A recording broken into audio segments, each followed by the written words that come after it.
everyone, and welcome to the 2024 Victorian Open Long Course Championships. We are here for night 2 of finals for the weekend. Our first day was yesterday, our second day is today. My name is Chelsea Ryan, and with me I've got Tim Roberts in the commentary booth. Hi, Chelsea. Should be a good night of racing again. We've got some big names down here. Exciting. What a good sort of fun relay to start the night. The mixed 200 freestyle relay for para and able-bodied, so both are included in this one, and it is a staggered start. So it'll be sort of a little bit confusing for those watching at home to start with, but it's sort of a new event. It's only been included recently. Last year was the first year we had this event. Yeah, then we've got our World Para Series that's incorporated in our Vic Open Champs here, and we've got our multi-class open races as well. So really the theme of the weekend we were talking about last night is inclusion. It's an awesome event that everyone's a part of, and yeah, we've got some big names. Emma McKeon's back, Kayla McEwen, Marnie Pallister, yep, all in the mix Simpson, today. Yeah, some big names. Will Petrick. Yeah, Will Petrick, Bowen Goff, Seabom Lee, so some big names around. There's some awesome swimming up ahead for us this second finals evening. But as mentioned, we begin with the 200 metre relay. It's the para and able body together on that staggered start. So just up on the blocks. Our team here at Swimming Victoria making sure everything is all good to go.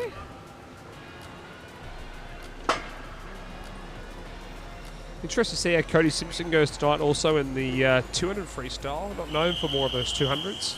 That'd be a good one to watch later on.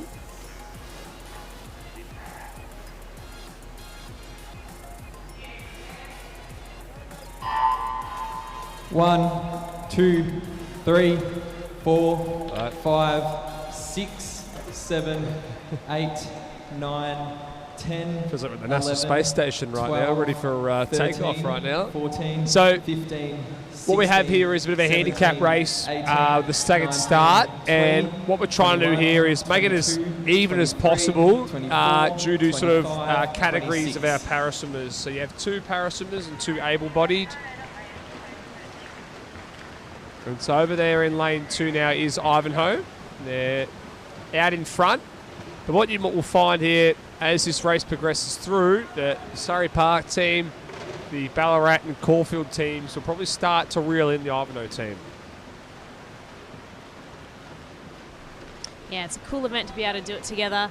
So Ivanhoe leaving the blocks first, so out in front still at the moment, at the top right of the screen, and then following them just in that next lane below, lane 3 off to the left, is Surrey Park. Hanging on to that lead, yeah, at this stage. So Ivanhoe coming in there in lane 2. And Ballarat have just made up some solid ground against Surrey Park here, and same with Caulfield. So moving in now into this third leg. Expect Caulfield to start to come through now. That was a nice close-up shot. Our divers, our racers ready in anticipation as we're in our third 50 here. And really picking up speed just there, Caulfield. So yeah, Their Caulfield motoring through now as they head in towards their last swimmer. So it's a solid lead for Caulfield. They're going to be hard to catch from here.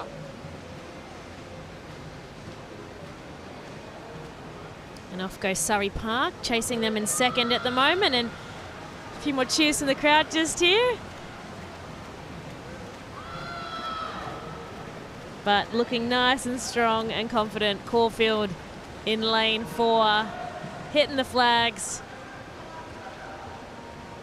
It's a 2:18. They do take that one out there, followed by Surrey Park in second. In third place there was Ballarat Gold. That was good to see, good efforts.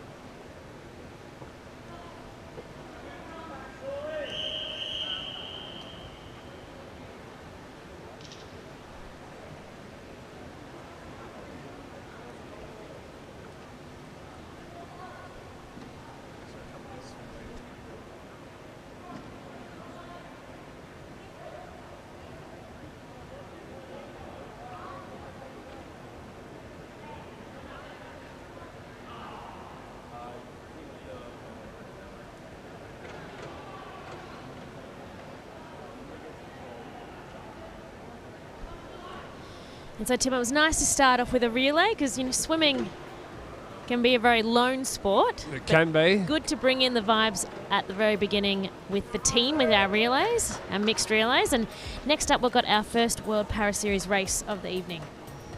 It's our men's 100. Yeah, 100 breaststroke here. And so we've got sort of 3 S14s in this race. And also we've got, 4 S14s, I should say.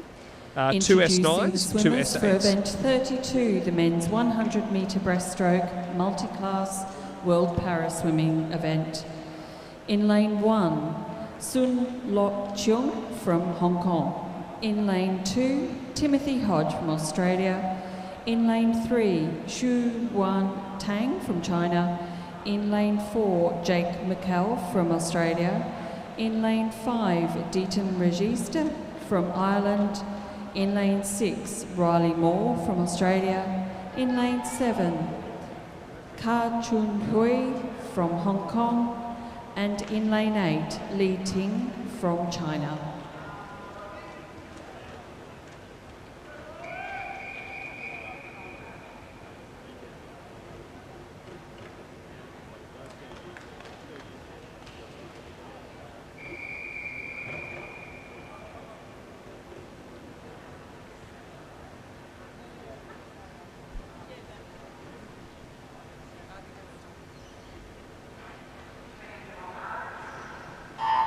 Alrighty, so the 100 breaststrokes underway here. Looks like a really good start there in lane 4 and 5. Those two boys from our S14 category going stroke for stroke at this point. Yeah, so in lane 4 we've got Jake Michael, 26 years of age from Australia, and then rivaling him in 5, Deaton Registi, if I'm saying that correct, 20 years old from Ireland. So these two boys are directly competing against each other in that S14 category. And you can see right now Jake Michael is looking very strong there. Nice turn. Goes out to 31.00, so he's out very fast. And then flanking either side of the two middle guys, Xuyang Tang, SB9 from China. And then down below in 6, we've got Riley Moore, SB9, also from Oz. But leading out nice and strong, Jake Michael's got the confidence. Less than 25 metres to go. So as we know, it's all about the point scoring here. So we'll see what times these boys go, but also how many points they actually score. So 845, that's a solid point score right there. And so far at this stage, it looks like it'll be the most points. So yeah, Jake Michael does take that with 845 points. So with our World Para Series, they get points for their wins, and they also get a medal tonight as well for gold, silver and bronze. But as Tim was saying, when getting a time in your classification, they're reaching up to 1,000 points. 1,000 points meaning that they've met the world record, and as you can see on the board right now, and then it will reshuffle for who has come first, second and third.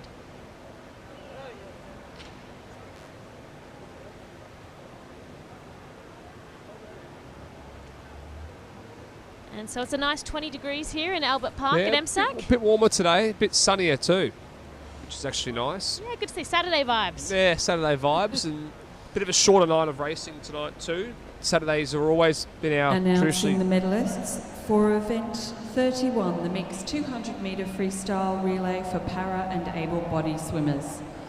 In third place, winners of the bronze medal, Ballarat Gold Swimming Club.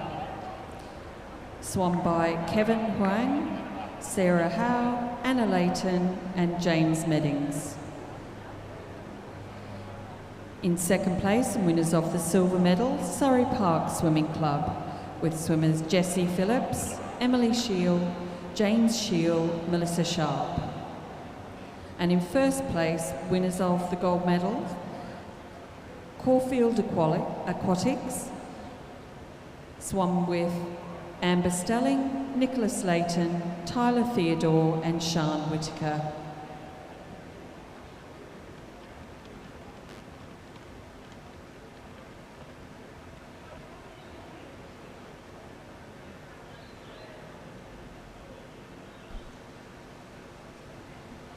It's free entry to come to our Vic Open Champs here. at MSAC. So good crowd, family, friends, and people that want to see our internationals, our para superstars team, and our Olympic superstars that we've got in the mix as well. Yeah, it's not every day you get to see some Olympians, Paralympians, all in Melbourne competing. Yeah, so they've come down from Queensland and South Australia as well. People have come over, and really it's to start that campaign towards Paris, both for our... Introducing the swimmers for event 33, the women's 100-metre breaststroke multi-class World Para Series event. In lane 1, Chen Shuling from China. In lane 2, Gabriella Smith from New Zealand. In lane 3, Roisin Nirian from Ireland. In lane 4, Ashley Van Ryswick from Australia. In lane 5, Kira Stevens from Australia. In lane 6, Anastasia Dimitrov from Spain. In lane 7, Ellen Keane from Ireland. In lane 8, Amelie Springett Kelly from Australia.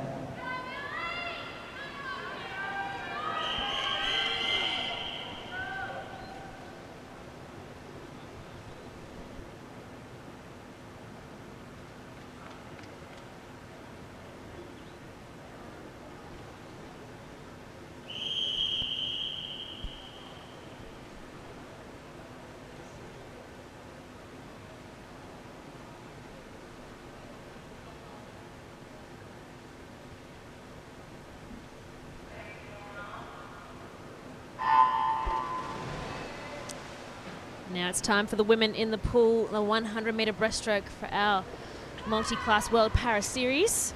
And a standout in the pool last night was in lane 3, Rosalind Naran from Ireland. She won the 100 back and the 100 free last night. She got the gold for. So let's see how she goes in this one. But I'm going to be looking at... Just 18 years of age as well, so quite young. Yeah, and I'm going to be looking out for Ashley Van Ryswick and Kira Stevens in the middle of the pool. Going to say too, special mention to Anastasia from Spain, just 15 years of age. So bright future for her as well, at just 15, already making it through to the World Para Series. So it shows how far she is. Oh, amazing. Already at this point. All of these athletes here in the pool, inspirational. Look at them go. And so we've got a few classifications here. So what's looking like who's in the lead here at the moment, it's Kira Stevens, SB9 in lane 5. Roisin is also probably just edged her just slightly in front now. But these three girls in the middle are actually having a really good battle. So it's going to come down the touch, and then we'll have a look at the point score, and we'll see who actually comes out on top here. Yeah. As you're saying, 3 different categories. So now it's about, within their category, who scores the highest points. So we'll see here. So it looks like it's Roislin again, although...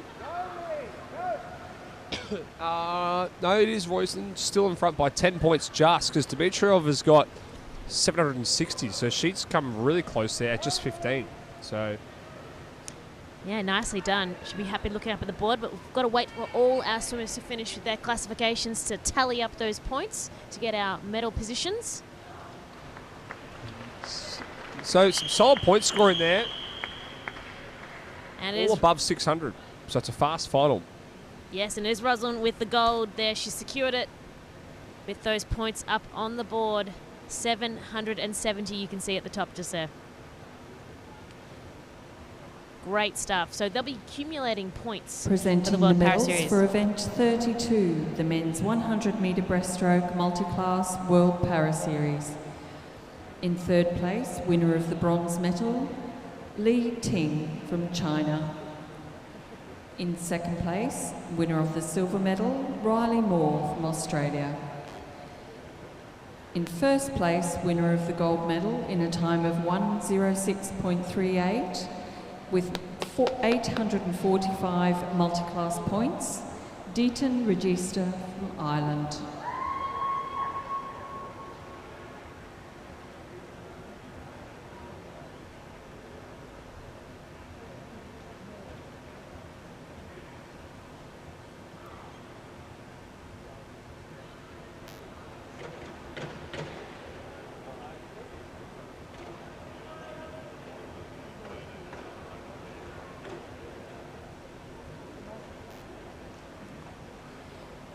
Introducing the swimmers for event 34, the men's 100 metre breaststroke for multi-class Vic Open event. In lane 1, Bradley Doolan representing Geelong Swimming Club. In lane 2, Kelvin Tran representing Oasis Otters Swimming Club. In lane 3, Andrew Din representing Oasis Otters Swimming Club. In lane 4, Riley Blitz representing Geelong Swimming Club. In lane 5, Liam England representing Nunawading. In lane 6, Noah Balderson representing Carina League's CJ's Swimming Club. And in lane 7, Cooper Harrington representing Yarra Plenty Waves.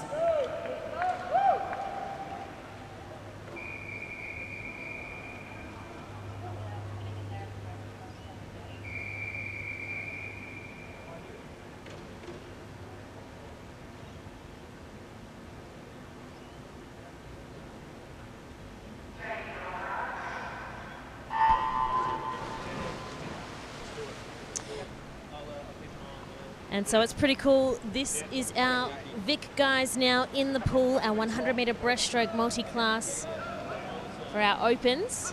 They get to be in the pool straight after our World Paris Series athletes. I just think that's an awesome opportunity for them. And so leading out in front, Riley Blitz, SB19. He is in lane 4. Directly competing with above him in lane 3, Andrew D, SB19 as well, from Oasis Otters, who's also got a teammate above him, but SB14 in Calvin Tran in lane 2. But it's Riley who's looking nice and strong there on the turn.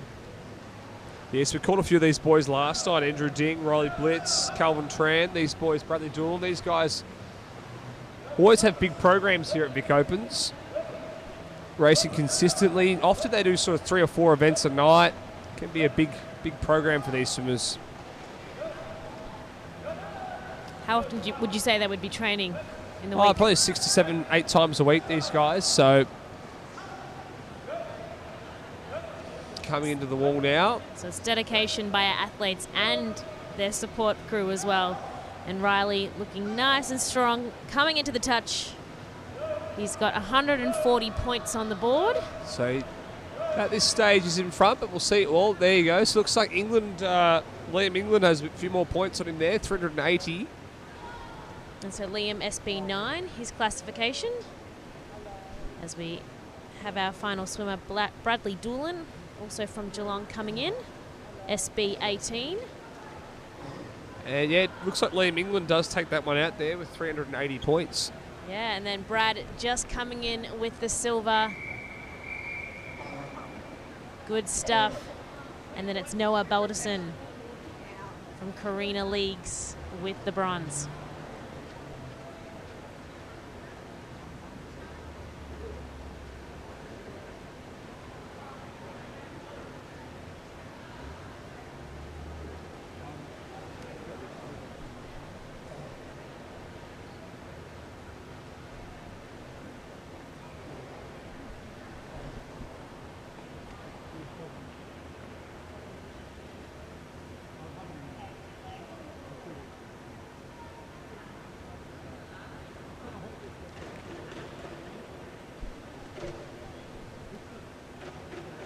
So good stuff by our boys, and now it's the girls' turn. Now women's open multi-class breaststroke. It's the 100 metres again. They'll be up next. And the ages range from 13. We've got in Dorothy Pascoe in lane 5, SB9 from North Albury. Yeah, 10-year age gap between her and Ruby Halliday in the lane next to her. So it's great to see that age gap between the swimmers, and they get up and they race each other, and it doesn't matter because it's open athletes all going for it. An awesome experience too. Yeah. Like even just from end to end of the competition, from travelling to arriving, the nutrition, where they're staying, how they feel, like it all adds up. Definitely does. And I guess it's always hard for these country athletes to come into Melbourne all the time to race. It can be pretty tolling and taxing having to travel into MSAC during summer. Although we had the Vic Countries just a couple of weeks ago. There's some good racing done there too, and some of those country clubs like Traralgon and Geelong are really strong these days.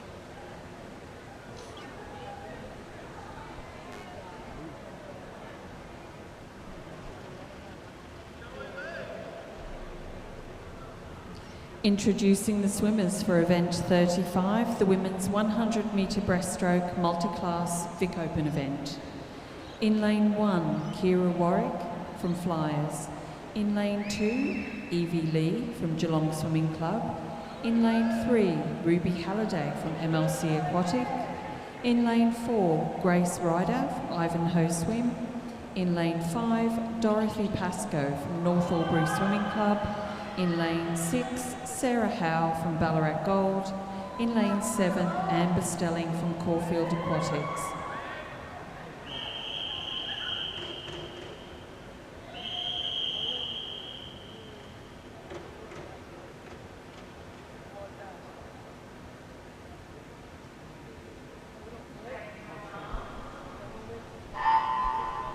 Alrighty, so event 35, the women's 100 metre breaststroke multi-class underway.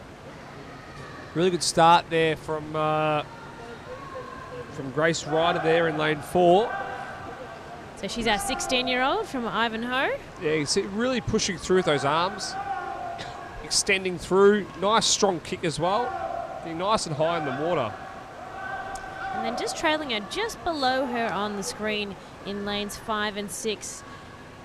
In 5, that's Dorothy Pascoe. That's our 13-year-old. They've got a bit of a cheer from the crowd as well from North Albury. She's got her team behind her. Then in 6, we've got Sarah Howe. So they're directly versing each other. They've got the same classification in 5 and 6, Dorothy and Sarah, SB9. And so Sarah Howe is 18 from Ballarat Gold.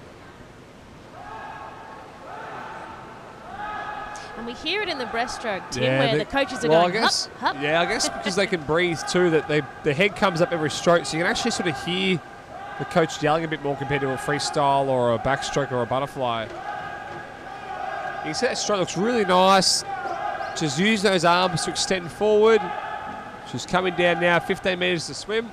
Good battle back there between lanes 3 and 6 as well. Yeah, so in 5, Dorothy Pascoe has streamed away in that second position at the moment, and in lane 3 we've got Ruby Halliday from MLC, but it is all about those points. So Grace has gotten to the wall first. She's got 165 points on the board. So it looks like Dorothy's got 433 there, so that's a really good swim.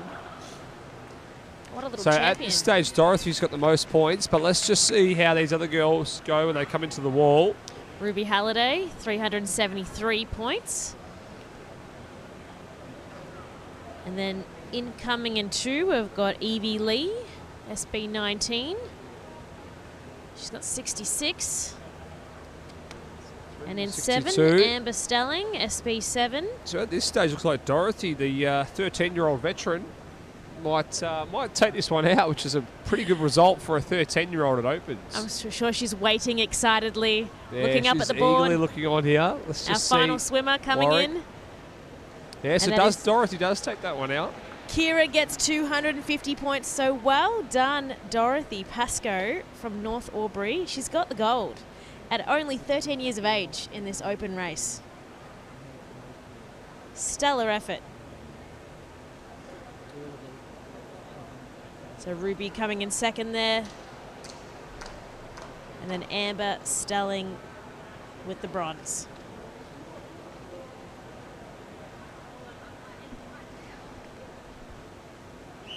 And so that wraps up our first section of the multi-class races. Next up, we have our men's 200 metre IM.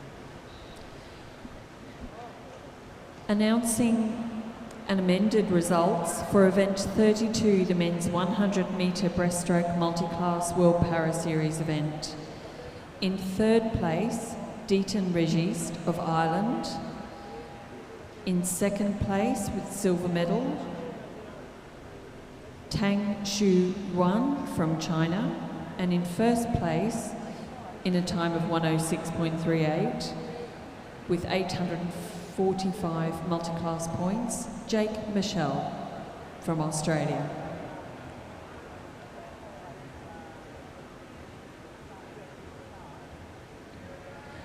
Announcing the medalists for event 33, the women's 100 metre breaststroke multi-class WPS series. In 3rd place and winner of the bronze medal, Kira Stevens from Australia. In second place and winner of the silver medal, Anastasia Dimitriev from Spain. In first place and winner of the gold medal in a time of 1:18.75 with 765 multiclass points, Ashley van Ryswyk representing Australia.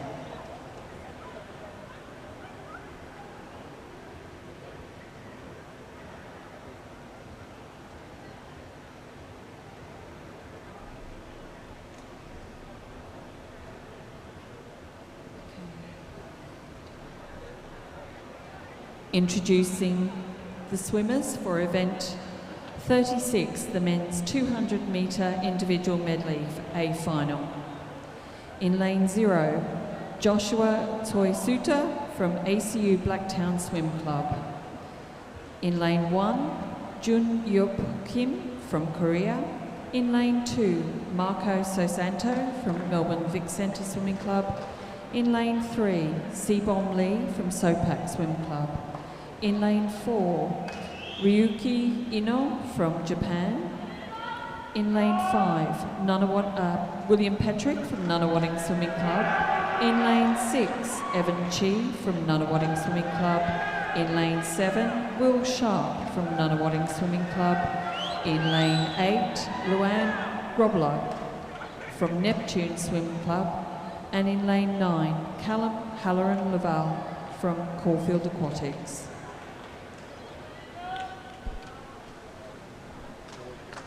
And so, Tim, this is going to be an exciting race. We're going to be watching out for, we've got Will Patrick in lane 5, Sebom Lee in 3. Yeah, Ryuka Ino as well. They're from Japan, the fastest qualified this morning. I have heard on the down low from a few sources that Will wants to go pretty fast tonight and maybe go under 2 minutes. So let's see how hard he goes out here. And we've got the Korean boy over there also in lane 1. Well, he's off to a flying start. He did win the silver in the 200 fly last night. Yeah, pushed Bowen all the way to the finish, Bowen Goff. So looks like that'll be Patrick followed by Ryuka and then Sebom Lee in 3rd. Oh, and really keeping up with it, Juniper Kim. Wow, great underwater though from Patrick there. You see that breakout, he's turned in front. And sitting in second place is probably Ryuka, although Sebom Lee's probably just edged out to be in second place right now. You can see Sebom Lee, a very good backstroker. He might touch out in front before they move into the breaststroke. And we will be heading down to pool deck. Kalia is going to be having a chat with our gold medalist from our 100 metre breaststroke in our multi-class, Liam England. So I'm down here on deck with Liam England, the winner of our State Open 100 metre breaststroke for multi-class. Now, Liam, you've just returned from an injury. This is one of your first major comps back. How exciting is it to come out with the gold medal tonight? Hey, it's just a massive surprise. I'm really just happy to actually finish 100 breaststroke. It's the first time since April last year, so it's just good to be back. And now, you're an SB9. In the race, there's all different classifications. How do you go about racing and competing against people when you don't really know where you're going to stand in the overall results? I guess you can't look at the results, whether you're coming first or not. You just have to take it as a race and just race with the people around you and hope you do well. Well, congratulations so much on your win tonight, and best of luck for your other events this weekend. Thank you very much. Thanks, guys. Here comes Will Patrick into the wall now. He's going to take this one out. Looks like he's going to go... Is he going to go under the 2 minutes? Or 2:002. Second place there was Sebom Lee. Third place there was Ryuka Ino from Japan. So 2:02, 2:0022 I should say. So he wins pretty comfortably. He wins by 2 seconds. A good fist bump right there at the end. Sportsmanship.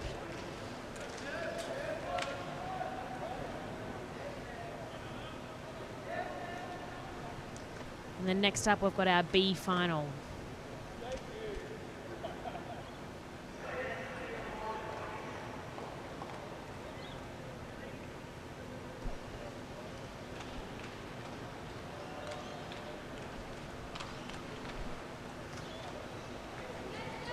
And so, Tim, tell us a little bit about prepping the body for the race. They're slapping their muscles. Yeah, well, for a 2 AM, these guys are going to probably want to work their backstroke with those arms, keep the legs nice and light, and then really work their legs into that breaststroke leg.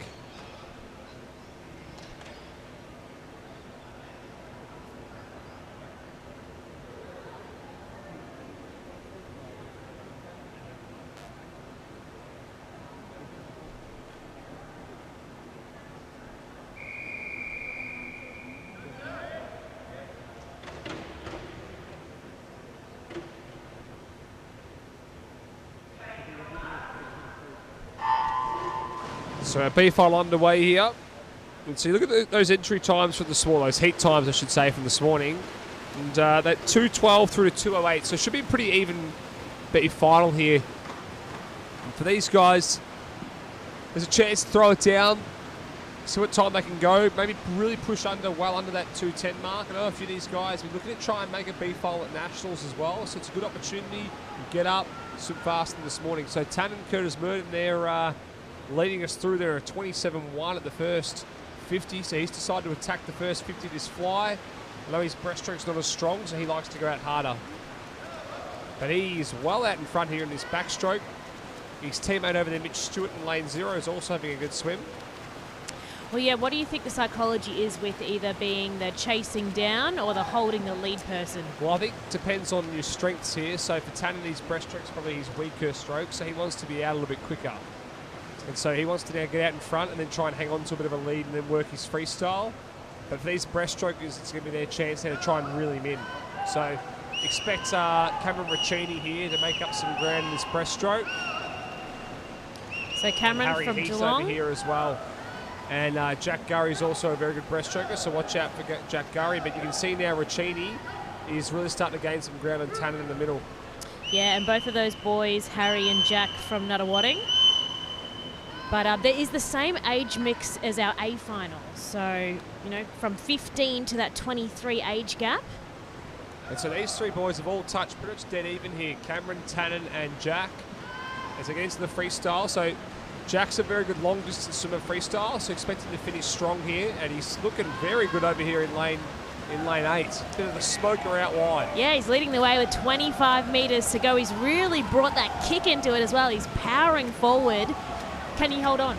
Well, it's going to be a tight finish because Riccini's finishing very strong there in the middle in lane 4. It's going to come down the touch. Who gets it?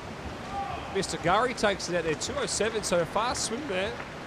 He's gone well faster than this morning, which is 2:12.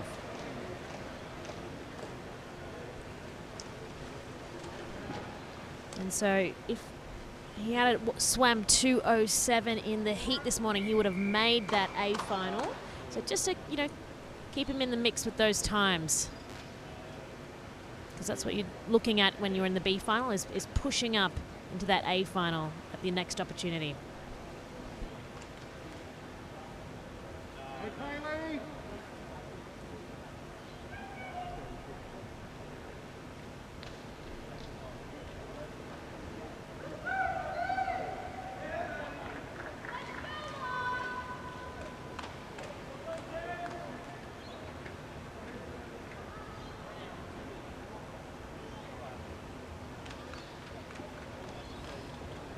Announcing medal presentation for event 34, the men's 100 metre breaststroke multi-class Vic Open event.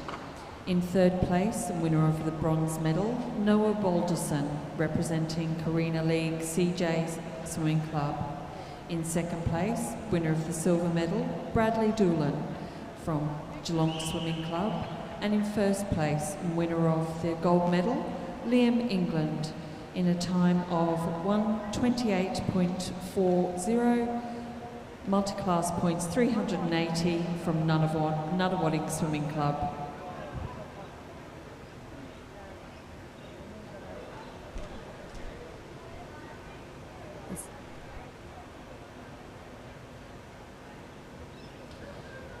Introducing the swimmers for event 37, the women's 400 metre freestyle. The A final, lane 0, Madison Cooper from Melbourne Swimming Club. In lane 1, Giselle Davey from Caulfield Aquatics.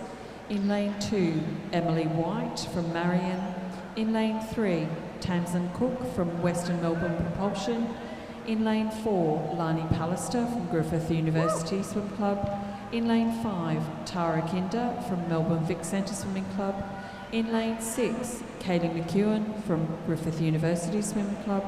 In lane 7, Abby Kearney from Nunawading Swimming Club. In lane 8, Lauren Maguire from St Andrews Swimming Club. And in lane 9, Alana Torrance from MLC Aquatic.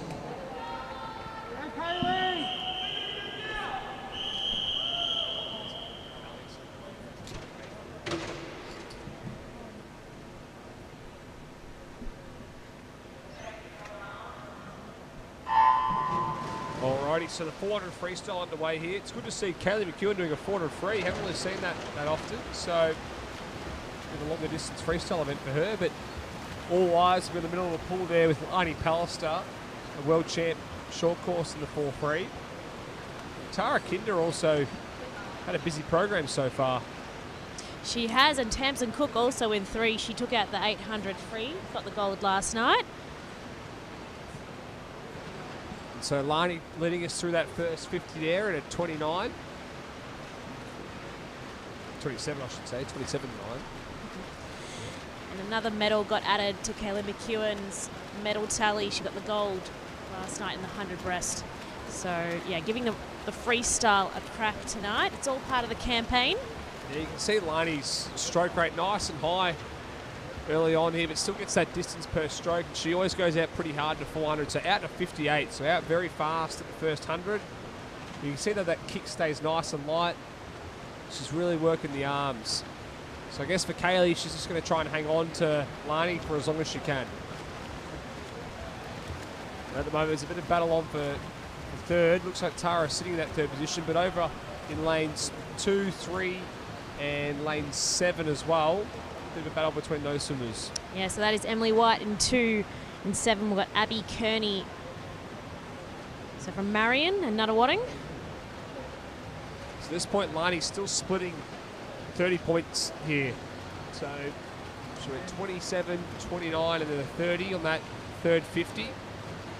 So Kaylee's staying with her. She's pushing her all the way along here at the moment. Yeah, and it's good to have our visitors down to our Vic Open champs here. We've got over 130 clubs that are involved. And really, the idea is we want to get more calibre in the pool to really push our athletes to lift their performance. So we welcome all of our swimmers in the pool tonight and all the talent that's here.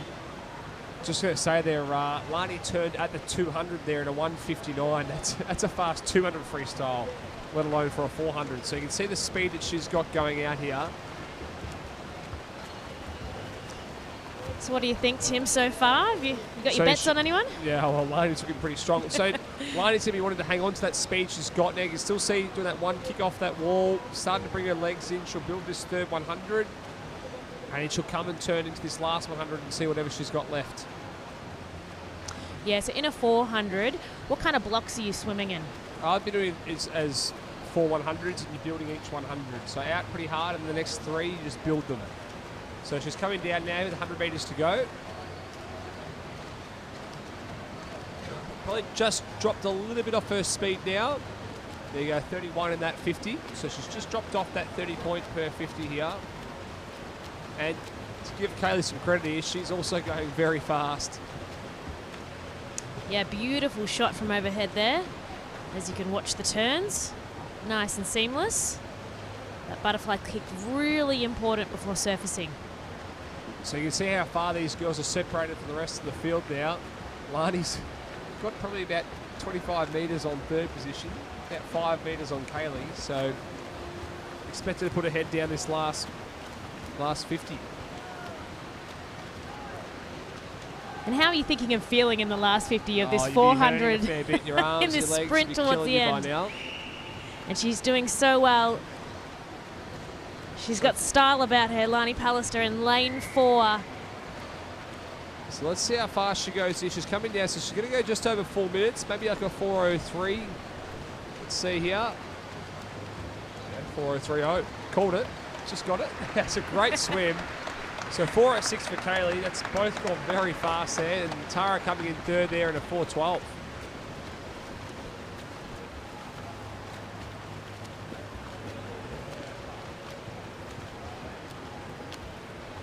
So it looks like Lani has broken the Victorian Open record there, set by Molly Batchelor in 2017, and she's broken that by just a lousy 6 seconds.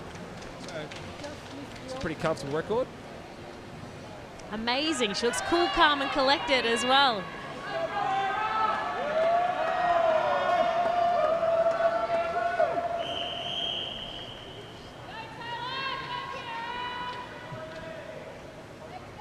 And here are our results. Lani Pallister having a magnificent swim, breaking our record 4:03.03. Kayla McEwen doing very well indeed, 4:06.85, and Tara Kinder in third. All on the medal podium.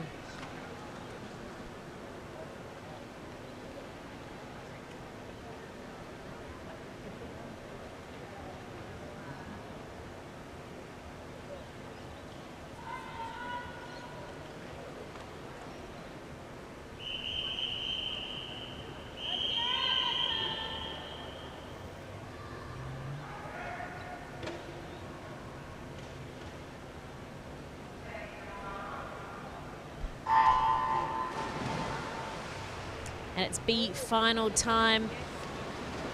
They're up and away, they're in the water. Cracking start. Very even across the board, except a little bit of a spread out coming from the middle. We've got Rebecca Ramoldi in lane 5. Beautiful long stretch of the arms. Yeah, looking very nice there from the country of Italy there. It's a long way to come over for a bit of racing. Yeah, it's great awesome. to see. We've got all our flags up here at MSAC as well. And speaking of what is around pool deck, we do have another interview down with Kalia on pool deck. We've got William Petrick, who won the 200-metre IM.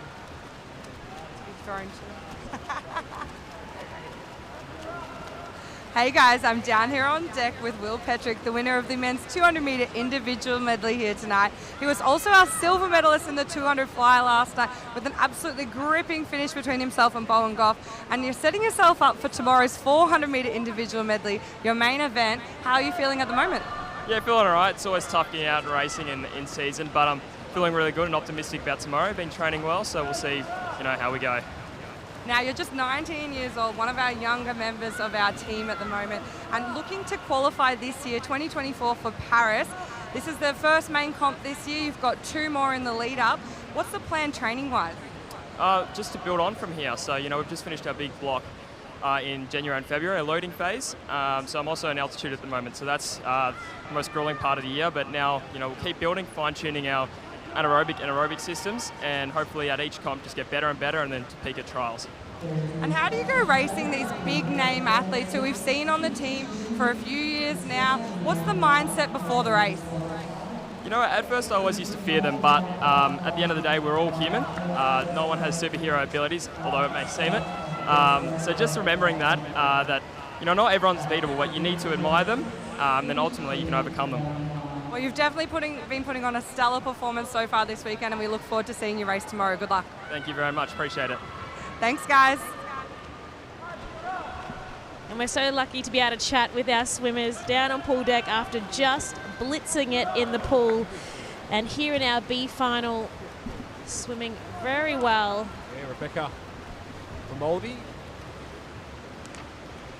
And yeah, the trip to make from Italy. Yeah, one of our international. And the other side of her, Abby Harrington from Nunawading. Those two teammates sitting in sort of second and third. Pretty much dead even, those two in second and third right now. And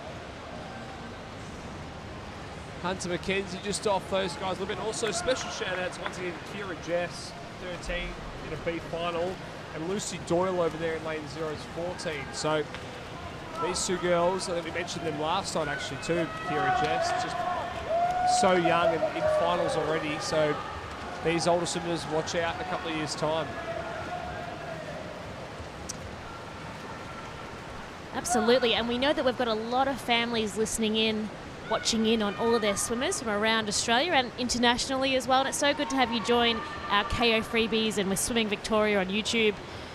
It's just amazing the support that our swimmers get, and it wouldn't be possible for them to perform in the pool without you all. Yeah, exactly right. So Rebecca's led this one from start to finish. You can see now she's starting to bring her legs in a little bit more. But a good battle, though, because Mackenzie Hunt has really fought back here in this last 100. She's caught up to Lucy and Abby for a battle for second, because I'm not sure there's going to be enough room for these girls to reel in Rebecca. But a really good battle on for second.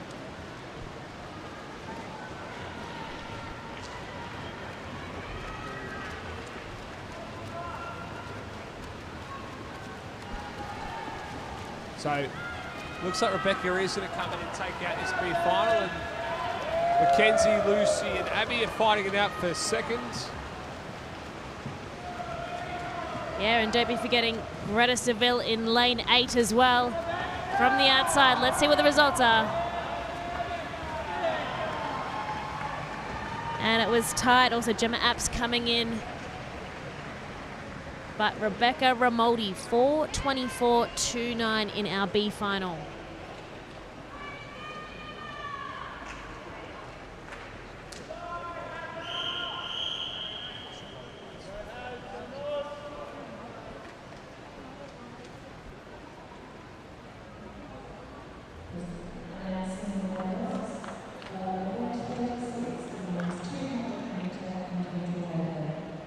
In third place and winner of the bronze medal, Rayuka Ino from Japan. In second place and winner of the silver medal, Seebom Lee from Sopak Swim Club. And in first place, winner of the gold medal in a time of 2 minutes, 00.22 seconds, William Petrick from Nunawading Swimming Club.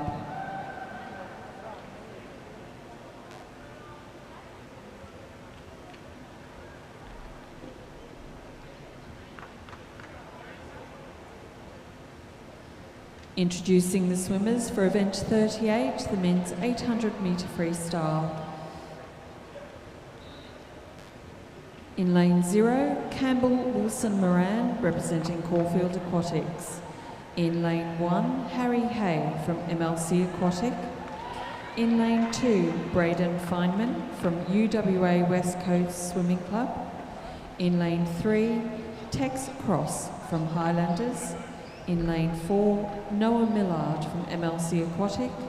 In lane 5, Johan Szymanski from Highlanders. In lane 6, Tommy Lane from Cheltenham Amateur Swimming Club. In lane 7, Mark Dukash from Albania. In lane 8, Harry Manolopoulos from Marion. And in lane 9, Flynn Phillips from Surrey Park Swimming Club.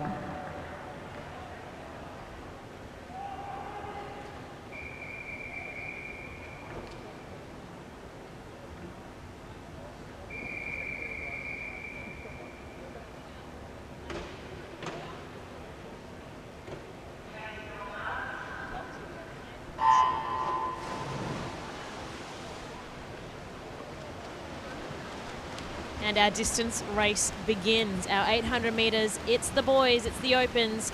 And Noah Millard got the heat time this morning, the fastest one at 8 minutes flat. Yeah, so this is, I believe, a time final.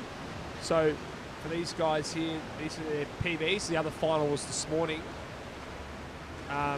So Noah trains over in America, a very good distance swimmer. He won the 4-free last night just. He hung on for the win. It'll be interesting how he goes in the 800. He hasn't been doing as much distance work, he was saying, in America, doing more sprint work, so his speed's good, but it'll be interesting how his distance work goes. Well, it'll be interesting to see the field across the pool and how it changes as we go through each 100. But as we're talking about, a big thank you for everyone watching in on us tonight. And we've got a special shout out, a hello to Arnie Marg, who's a big swimming fan. She's watching on Kayo Freebies at home from Hoppers Crossing, which is one of our suburbs here in Melbourne. So hello, Arnie Marg. Alrighty. And we've got a special guest on here. We've got Longman, Mr. Rogerson. Welcome along, sir. Hello, thank you for having me. And you're a bit of a distance man yourself. Do you want to talk us through what the tactics are for this 8-free, what these boys will be trying to look at doing? You know, how would you want to race, and what position would you want to be in? Former distance man, now that I've retired, I've certainly gotten a lot slower and older in my 6 months that I haven't been swimming for. But no, these guys, these guys, what they need to do is they need to settle into a rhythm in that first 50, not get too overexcited and burn too much energy in that first 50. Use that second 50 to find that rhythm, and then a lot of people, depending on how their coach wants them to swim, will either do it as 4 200s to 100, 300, 300, 100. A lot of different coaches want a lot of different ways of racing, and depending on what your strengths are will kind of determine whether you want to be more assertive in the front end or the back end of these kind of swims. Yeah, and so in terms of their stroke counts, stroke rate, would these guys be sort of knowing what they're going to do each 100 or each 200? As far as one of the measurements that we use in swimming is stroke rate, which is how many strokes you take per minute, and they use it off their stopwatches. Coaches, you'll see on the side of the pool deck, will have stopwatches in their hand 24/7. You obviously don't need it for timing because we've got state-of-the-art timing around here. It's mostly used to figure out how quickly and how consistently these guys are rolling over their arms, and just making sure that it's within a certain range that they're not going to burn out, or if they think they need to lift, that's when you'll see coaches waving along the side of the pool. Most of these guys, listen, from what I see, it is a ridiculously young field. I haven't seen a state open final this young in a long time, and that's so good for athletes coming through that you want to see. Young people like Joanne, I think it is Joanne. Sorry, sorry if I've butchered that, but someone like him taking it to Noah Millard, yeah, he's only 18. Well, exactly. As you were saying, we've got 6 guys between 18 to 16. So, yeah, and even our oldest is 22, which is hardly old. Yeah, Flynn Phillips out in lane 9, and he would have been pulled in because I believe Zach Reed was meant to be in this race, and he raced really well last night. Yeah, but I think he's pulled out, so I don't know what the story is there. I remember looking at the site sheet and seeing him in there. Yeah. But these guys, especially up in the front, they're going to want to be looking at someone as experienced as Noah, who's been in America, who's been on the Australian stage for years and years. Yeah. They want to, use his experience to get them through this race. Speaking of Noah, he was sort of said to him, what's the goals for this year? And he sort of was looking at that 4x2 relay at Paris was his goal. He was saying he wants to try and sneak in a top 6 spot. That'd be his goal. Maybe an 8-free or a 4-free if he can really put his head down. So it'd be interesting if he can make that next jump now. I said the same thing about 2 years ago, and people like Noah are the reason that it never became a reality for me, like wanting to make those kind of relays, because the people racing them became younger and faster. And you see on the international stage people like David Popovici, Flynn Southam, who's Australian on the international stage. 18, isn't he? Yeah, so young, these guys. You're seeing a lot of high quality swimmers, especially males, starting much younger nowadays. So it's someone like Noah really is in the peak of his career at the moment. He's only getting better, and by the looks of it, he's thinking more about a back-end swim here as he starts to put a tiny bit of distance between him and lane 5. These two are well out in front together now. You can see them just create a bit of a body length on Tommy Lane there in lane 6. Probably 2 body lengths now. Yeah, and Tommy Lane, and you got Tex Cross over there in lane 3. Their times are what they want to be doing is just getting as close to Noah as they can and holding on to him as long as they can. You can see that I'm sorry, I don't know how to say this name. Joan. I'm so sorry, I'm awful with names. Well, but he's staying with him, and Noah just dropped a 50 there that was 0.4 faster than his last one, and lane 5 has just responded, and he's staring him down. He's saying, I will go with you in this challenge into this last 200 metres, where this is absolute pain right here. Well, these boys have got 200 metres to go, and you can see Joanne Szymanski's probably starting to kick a little bit harder than Noah. So he's really just trying to hang on to him, you would think. But give some credit to Tommy Lane. He's staying with them enough. He's only about 2.5 body lengths off, but he's pushing these boys all the way along. As you're saying, his entry time is about 12 to 13 seconds slower. So if he can stay with them, he could drop a really good time here. At the moment, the way he's going, he's definitely going to PB. Yeah. Wow, look Well, at them go. these two boys go They're stroke for going stroke. at it. They really are. Noah's Oh. trying to show a bit of experience here, not trying leave to it to the break last 50 to make his move. You really want to try and break them before it gets to that last 50, Yeah. in case they've just been hanging off you, using a bit of that drag. And next thing you know, they become the next Bobby Fink, who is well known for having some of the most insane last 50s in the world. Well, here we go. Last 100. This is going to be a sprint. Who wants it more here this last 100? Noah's starting to bring the legs in now. You can see him starting to kick. He has pulled away just slightly now. You say just slightly every time. I'm pretty sure that lane 5 has a faster swim speed. Noah's experience just off this walls and working with Craig Jackson, he'll force it into him. Yeah. You're doing 16 skills in an 800 free, or 17 if you count the finish.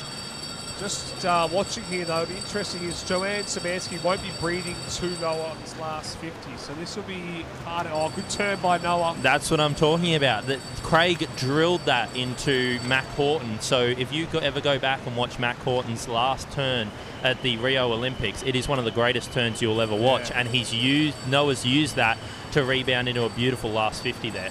Looks like Noah is going to take it out here. Now they're going to go a little bit slower, but you did this time of year, they wouldn't be going PB. So this is going to be a fast time. 8:04, 8:05. This time of year, that's a good swim. You expect those boys to be going comfortably under the 8 minutes come trials. Good PB there for Tommy Lane. Great PB. That's finishing in a 26 for Noah Millard there. 26 seconds for his last 50. Like the last 50, you've done 750 metres of hard work and you're finishing in a 26.6. Is absolutely insane. Lane 5, finishing in a 27. That's insanely quick, especially for a young man of 18 years old. Yeah, that is some really, really good quality endurance racing. Yeah, so coming down now the wall are our last couple of swimmers. It's always really hard in 800 too. If you lose your pacing a little bit, you lose the gap between the other swimmers. See, I know a lot of coaches talk about if you're 1% off it in a long distance race, it can be 18, 19 seconds. But the fact is that you're just that little bit off. But over that journey of that 16 laps, it can be a lot. It multiplies. It gets harder and harder, and it gets lonelier and lonelier. I'll tell you that. You can do 70 Ks in a week by yourself, and it still gets real lonely out there in a race.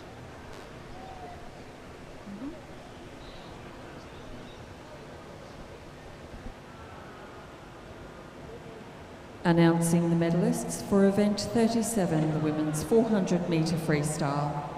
In third place and winner of the bronze medal, Tara Kinder from Melbourne Vic Centre Swimming Club. In second place and winner of the silver medal, Kaylee McEwen from Griffith University.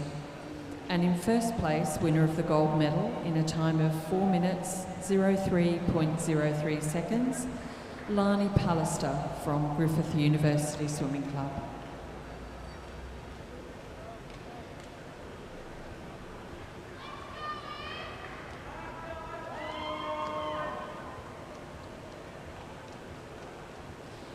Introducing the swimmers for event 39, the women's 100 metre butterfly. A final. In lane 0, Yun Wee Kim from Caulfield Aquatics. In lane 1, Isabella Osborne from MLC Aquatic. In lane 2, Tara Kinder from Melbourne Vic Centre.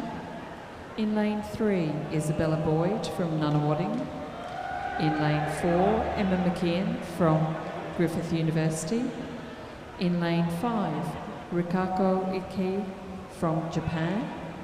In lane 6, Hazel Ewahand from Phoenix Aquatics. In lane 7, Lucy Dring from Sunshine Coast Grammar. In lane 8, Nia Yao from Cheltenham Amateur. In lane 9, Tamsin Cook from Western Melbourne Propulsion.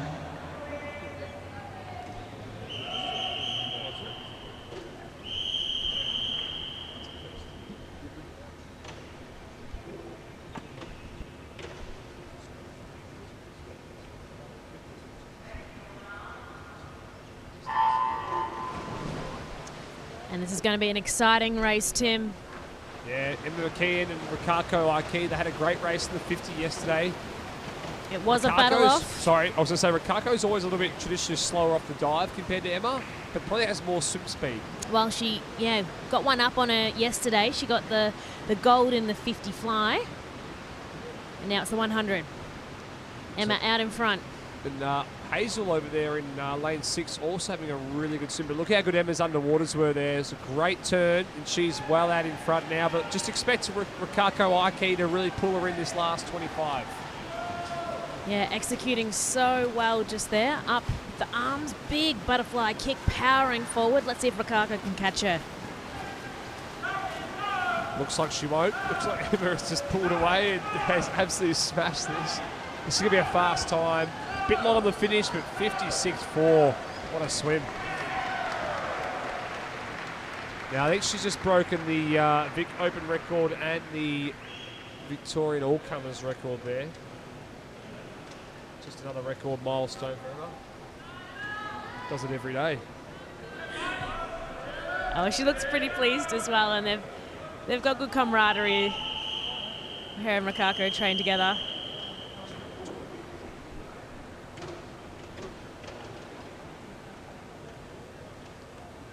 It's now for the B final.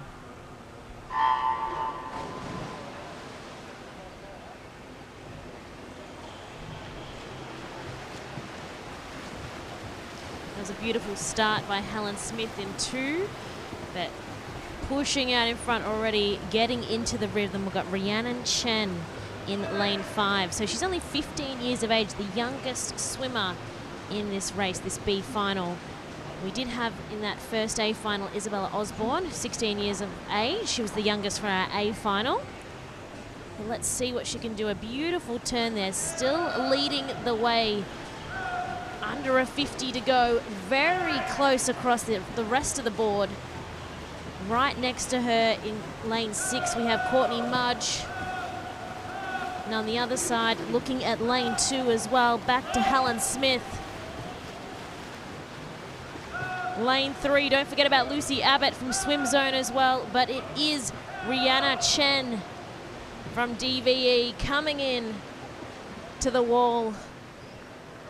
She's got 1:03, so she shaved off time from this morning. First posse in our B final.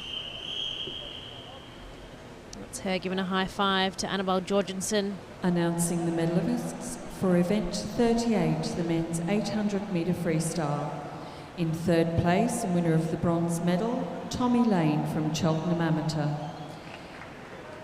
In 2nd place and winner of the silver medal, Johan Zemansky from Highlanders. And in 1st place, winner of the gold medal in a time of 8 minutes, 04.61 seconds, Noah Millard from MLC Aquatic.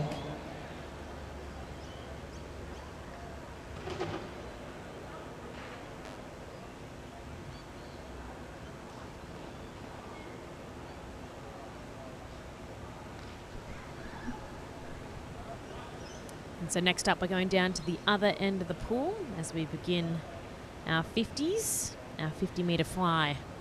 Introducing the swimmers for event 40, the men's 50 metre butterfly for the A final. In lane 0, Nicholas Layton from Caulfield Aquatics. In lane 1, Zach Mayer from Carlisle Swimming Team. In lane 2, Kosuke Tsukamoto from Japan. In lane 3, Alex Quach from Sopak Swim Club. In lane 4, Cody Simpson from Griffith University. In lane 5, Ashton Brickworth from UWA West Coast. In lane 6, Jack Carr from St Andrews. In lane 7, Bowen Goff from Griffith University. In lane 8, Toby McComish from MLC Aquatic.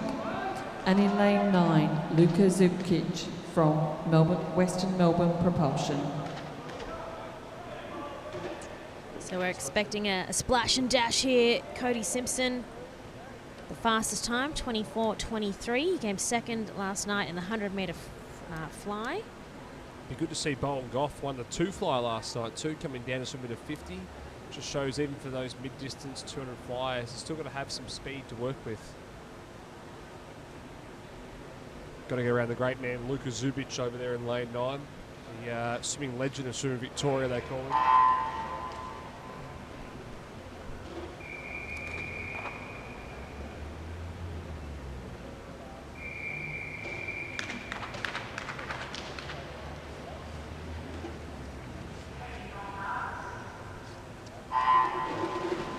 Alrighty, Chelsea, 50 butterfly underway here. Looks like a really good start over there in lane 3 from Alex Quay.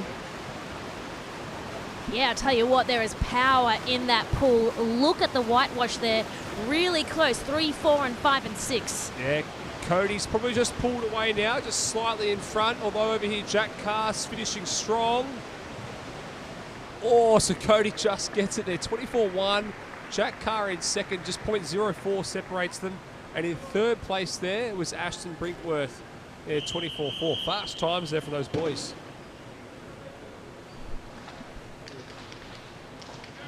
Yeah, really good to see. As we said, it would be over in a blink.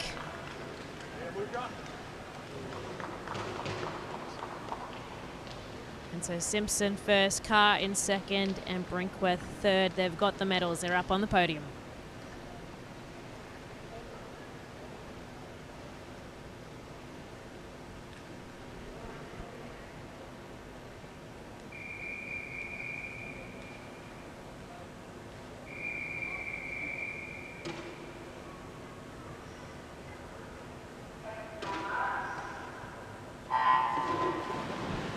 Alrighty, our B final underway now. Looks like a good start there from Joanne Strickland. He might be slightly in front here in this B final. It's always hard to read though with a 50. Yeah, I reckon so. And look at Kayla Hall in 5, James McBride in 6. But yeah, you're right. Look like Strickland in 4. Coming in. It does, 25-1. And so still a great swim by these guys, but from looking at those results from the A final, it was about 8 of the boys that were in that 24-second mark. Announcing the medalists for event 39, the women's 100-metre butterfly. In third place and winner of the bronze medal, Isabella Boyd from Nunawading Swimming Club. In second place, winner of the silver medal, Rikako Iki from Japan. And in first place, winner of the gold medal, and also with a new Victorian all-comers record of 56.40, Emma McKeon from Griffith University.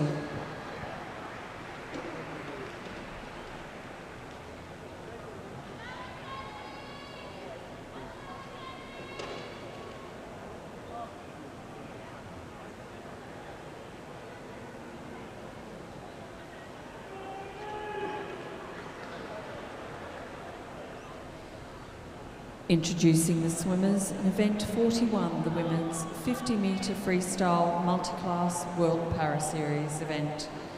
In lane 1, Mackenzie Cohen from United States of America.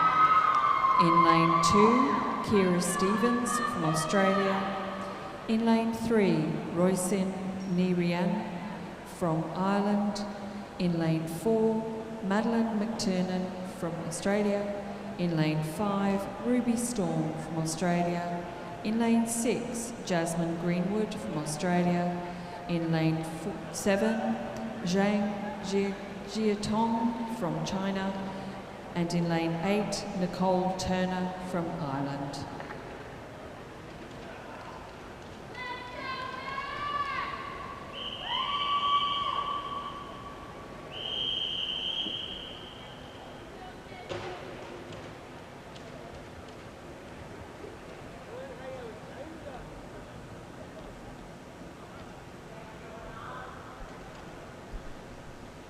Alrighty, so our World Para Series 50 butterfly underway here, Chelsea, and Well, yeah, let's see if Rosalind in lane 3 is going to add another medal around her neck. She won just earlier today as well, this evening, the breaststroke 100 metres.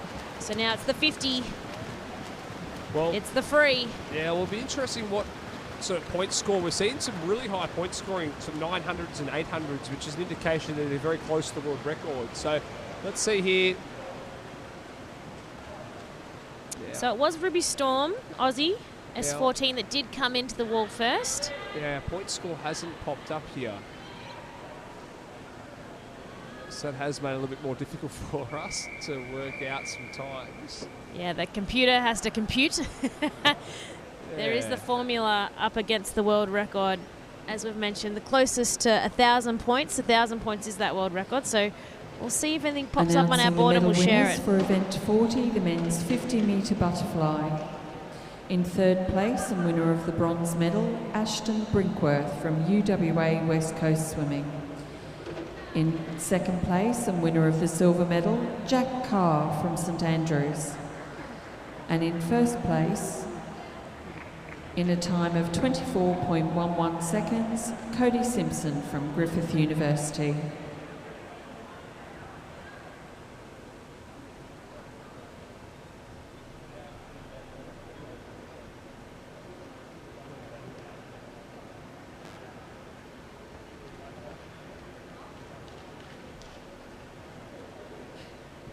Introducing the swimmers for event 42, the men's 50-metre freestyle multiclass World Para Series. In lane 1, Wei Sung To from Singapore. In lane 2, Olivia Kryskowski from Poland. In lane 3, Yassine El Demerdash from United States of America. In lane 4, Thomas Gallagher from Australia. In lane 5, Rowan Crothers from Australia. In lane 6, Zi Wei Wong from Singapore. In lane 7, Timothy Hodge from Australia. And in lane 8, Huang Jian Quen from China.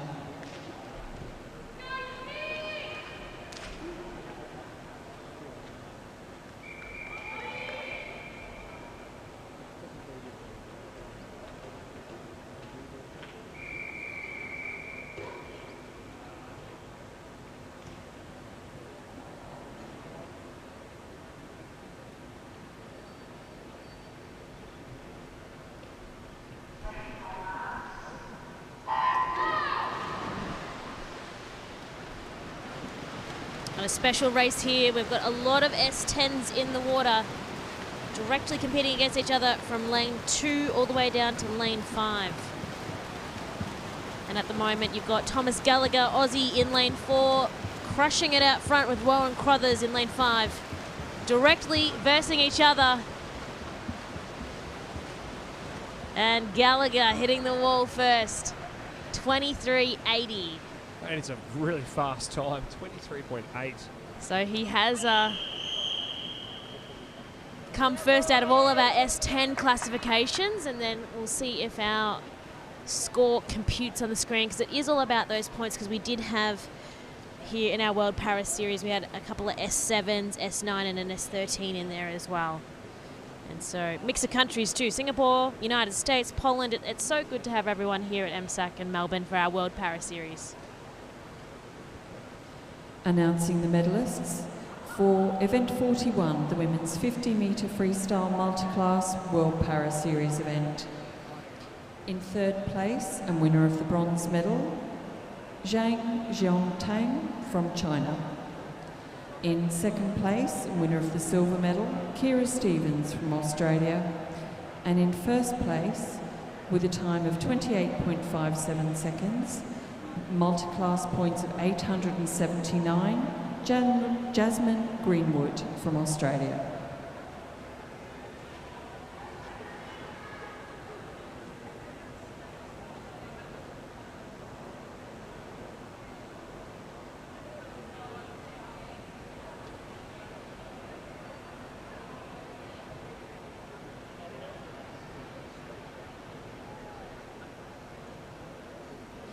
Announcing some special presentations for event 37, the women's 400-metre freestyle. Tara Kinder was also winner of the Swimming Victoria Trophy, which is awarded to the first place Victorian in the 400 metre freestyle. And also in event 38, Noah Millard is the winner of the Pearson Challenge Shield, awarded to the first place Victorian in the 800 metres freestyle.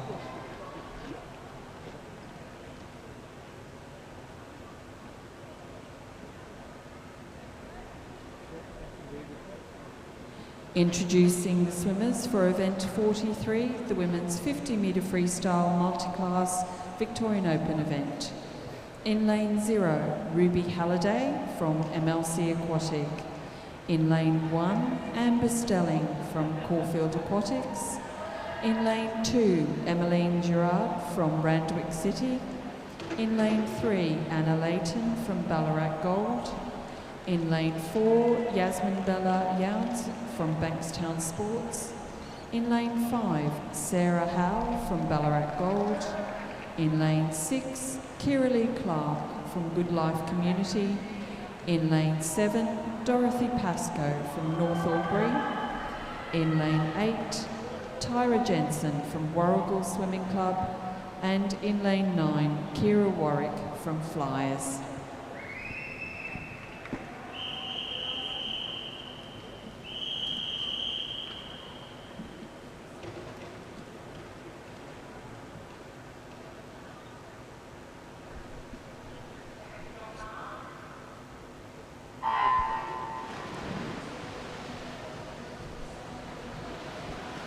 And our scores are back. We have a variety of classifications across the board. A fantastic start by Yasmin Bella Younes. Yeah, what a start she had there. Breakout was awesome. Look at her go. Look at her powering through. Now her entry time is 30.2. Let's see if she can get under that 30-second mark here in this final. She's coming down now. 5 minutes to swim. Can we touch and go? Does she go under the 30? Oh, close. 640 points though. That's a great score. She looks like she's comfortably won this as well in terms of the point scoring. And then Sarah Howe coming in second as we wait for our final athlete to come in and hit the board. That's Kira Warwick. And yes, it is. So Yasmin Bella Younes, S14, gets the gold. Sarah Howe gets the silver. And we'll wait till our points come back up again, hopefully on your screen, to confirm our bronze medal.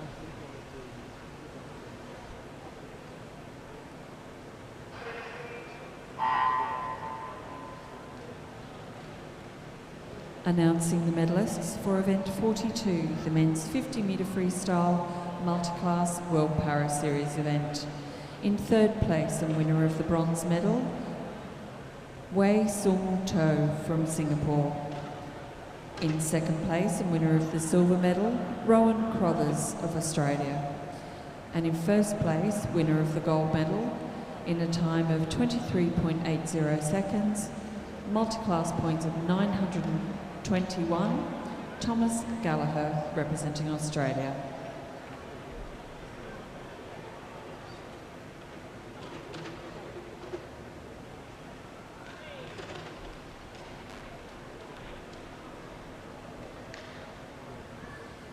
Introducing the swimmers for event 44, the men's 50 metre freestyle multi-class Victorian Open event.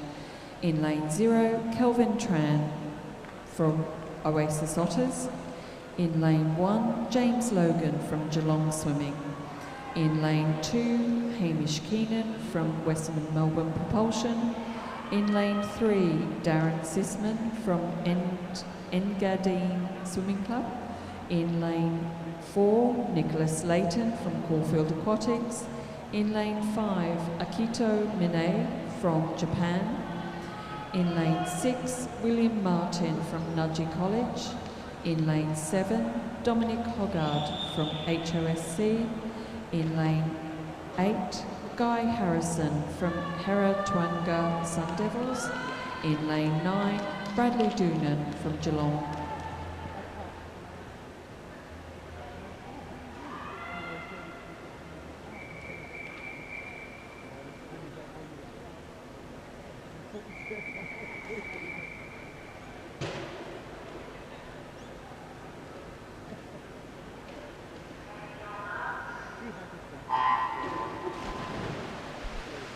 another 53 underway here. Splash and dash, and big boy Nick Layton there, lane 4. He's pretty fast. This man goes at 23.7. Let's see how fast he goes here. Yeah, he's streaming out ahead just here, and you've got to have confidence once you know you can't see anyone from the side of the pool, but it's all focused forward and it's heading towards the wall. Let's check out that time. 23.8, so pretty much bang on his time. So he's just scored 780 points, so that's really good point score in terms of how close he is to that world record. That is awesome. He's just secured the gold just there with that. Well, our World Para Series guys are sort of scoring 800, so he's actually pretty close to that.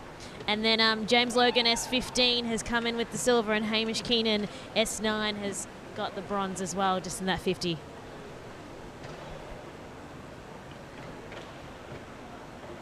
Announcing the medalists for event 43, the women's 50-metre freestyle multi-class Vic Open event. In third place and winner of the bronze medal, Kiralee Clark from Good Life Community. In second place, winner of the silver medal, Sarah Howe from Ballarat Gold. And in first place, winner of the gold medal in a time of 30.16 seconds with 643 multi-class points, Yasmin Bella Yowns from Bankstown Sports.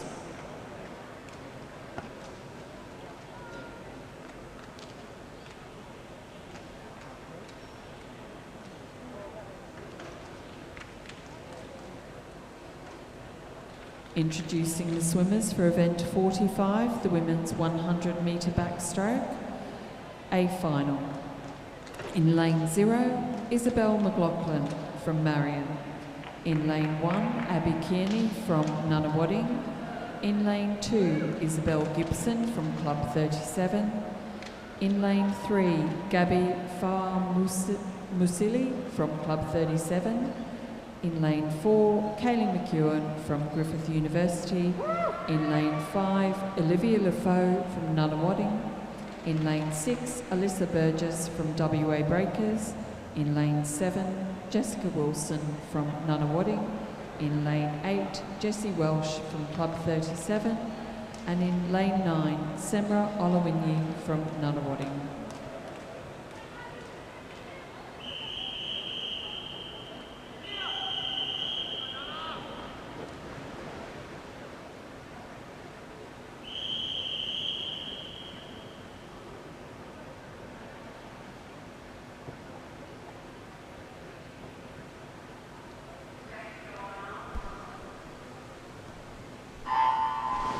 Tim, look at those positions high up out of the water for that launch off the block, and really Kaylee McEwen had a beautiful push off that wall. Look at that, already half a body length at the 25, and she will just keep extending this. Liv Lafoe won the 2 backstroke last night, had a really good swim.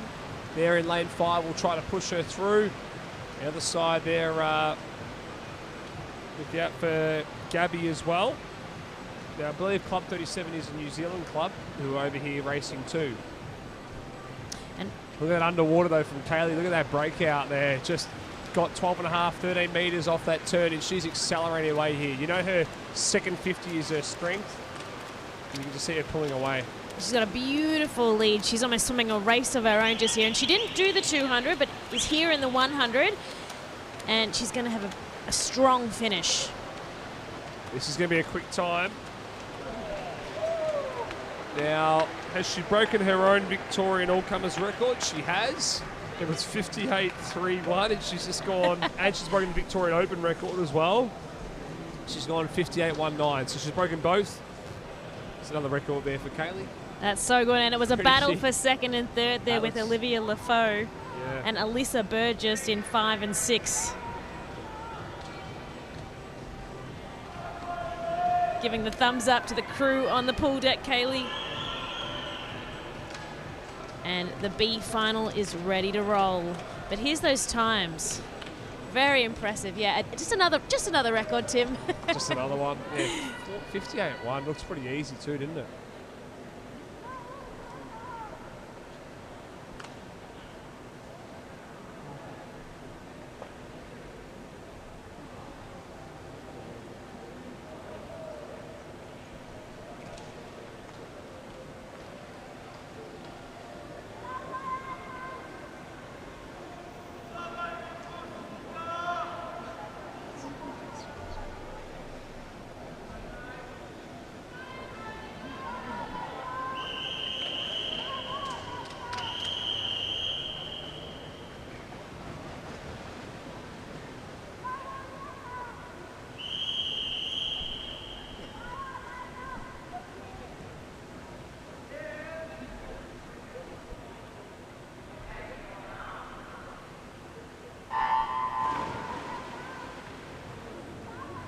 Alrighty, so B final underway here, Chelsea.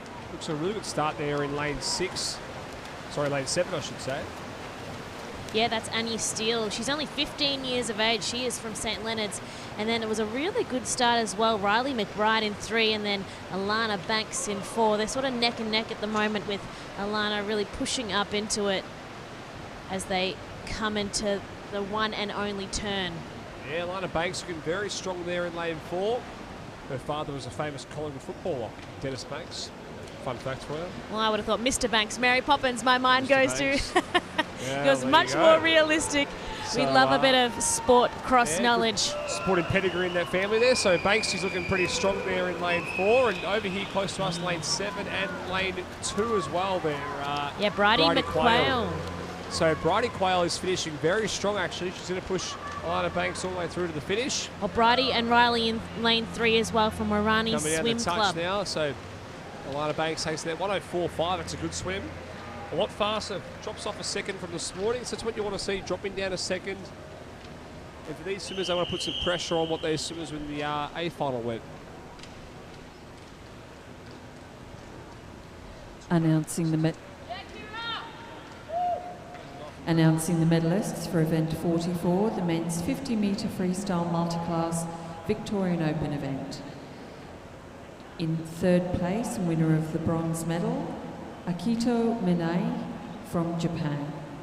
In 2nd place, and winner of the silver medal, Darren Sisman from Engadine Swimming Club. In 1st place, and winner of the gold medal in a time of 23.86 seconds, 782 multiclass points, Nicholas Layton from Caulfield Aquatics.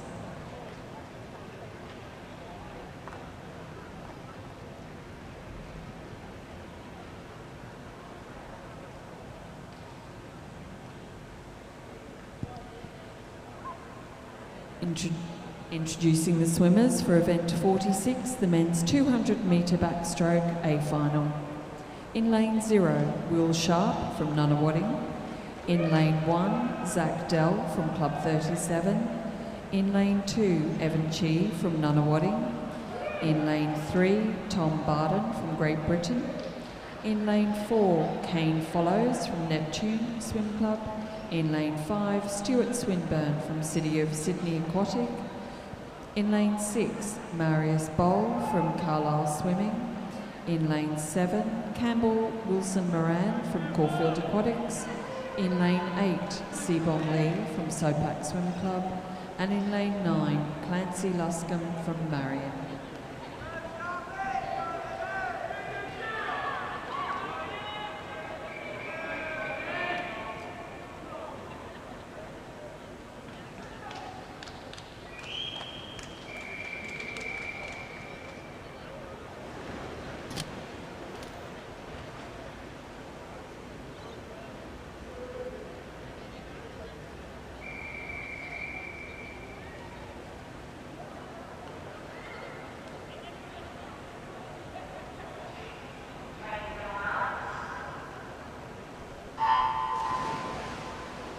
And this is the 200-metre men's backstroke. We were just talking about how tall backstrokers are. Yeah, always very long and lean, these boys. Long arms, they want to extend out, really rotate, get that maximum distance per stroke.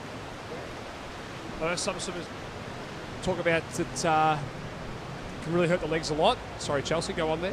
I was just about to mention that we do have a poolside interview with the one and only Kaylee McEwen, down to Carlia and Kaylee.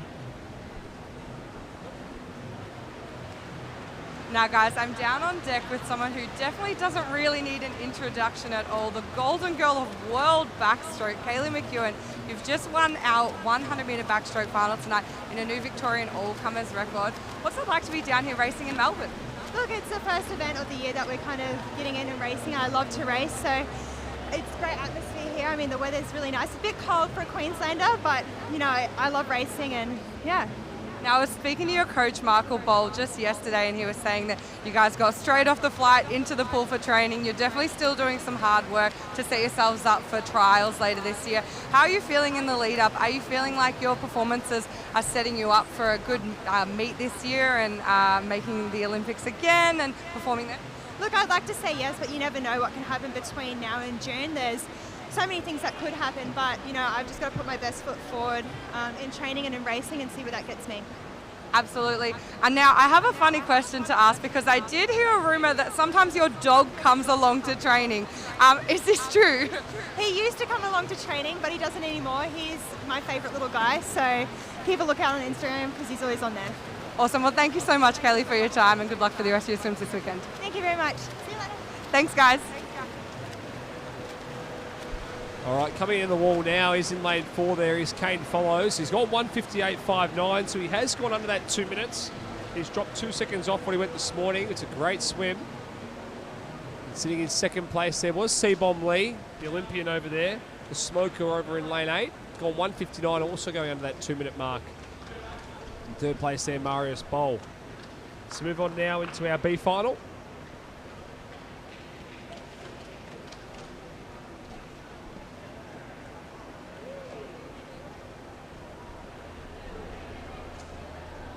Just resecuring our backstroke ledges. Great piece of technology that has been put into swimming, giving a little bit more grip for the swimmer's feet to come up closer to the wall for that launch off, for that powerful, speedy start.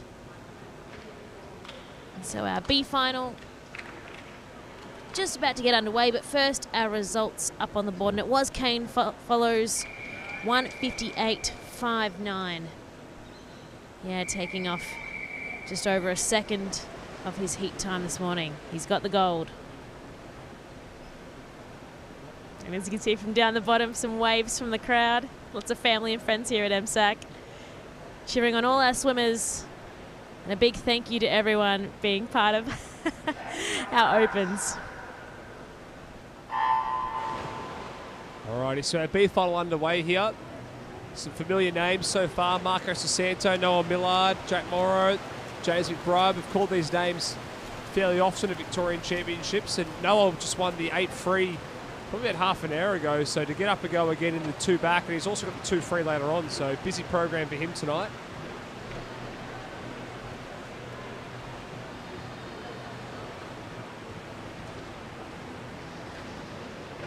Jack Morrow turning through the first 50 there at a 28.78. Interesting, this morning, our 4 fastest qualifiers this B final all around that 2:08 mark. So it'd be interesting if I can drop down to maybe that 2:05, 2:04 range.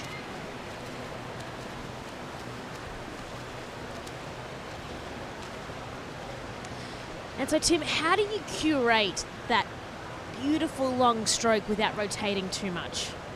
Well, you've got to really focus on those light legs and those strong arms, get the shoulder out first. You can see Jack Morrow doing that really well at the moment there in lane 4. He's built up a solid lead on the rest of the field. Looking strong over there also still is Noah Millard. Even after his 8 free, he's still pushing through. Hey, let's see what he can produce. Peter Mills having a strong third 50 there in lane 5 as well. And just alongside him, James McBride just starting to move through the field as well. Yeah, our lanes 2, 5 and 6 quite even at this point. It's the final 50. And really, James McBride is stepping up a bit, putting the pedal to the metal as well, catching up. We've got Xavier Purcell in 3. Noah Millard's finishing really strong over there in lane 2. He might come back and take out this B final. He's finishing really strong, and James McBride, closer to us, is finishing strong. Looks like Millard is going to take it out. What a strong last 50. Look at that. There you go, 2:05. So he's dropped a big amount of time off. Just dropped 4 seconds off what he went this morning. So it's a good swim. That's impressive as a follow-up swim. Especially after 800, so not bad.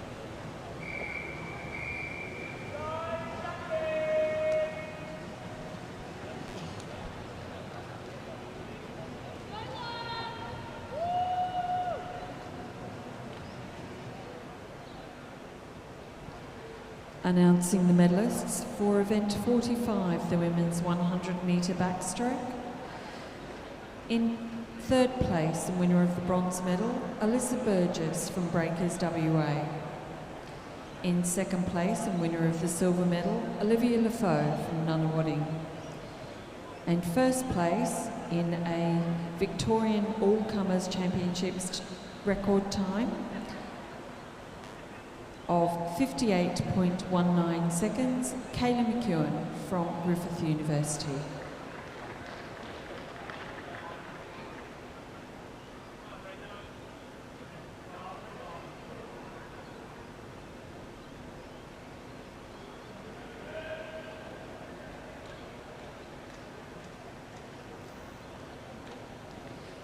Introducing the swimmers for event 47, the women's 200 metre breaststroke, A final.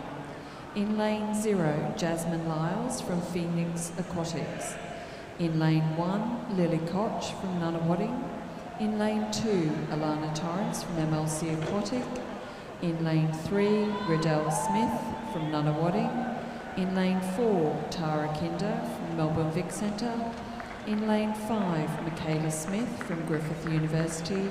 In lane 6, Taya Odell from Nunawading. In lane 7, Charlie Millard from MLC Aquatic. In lane 8, Cassie Byrne from Brackley Hibiscus. In lane 9, Emily White from Marion.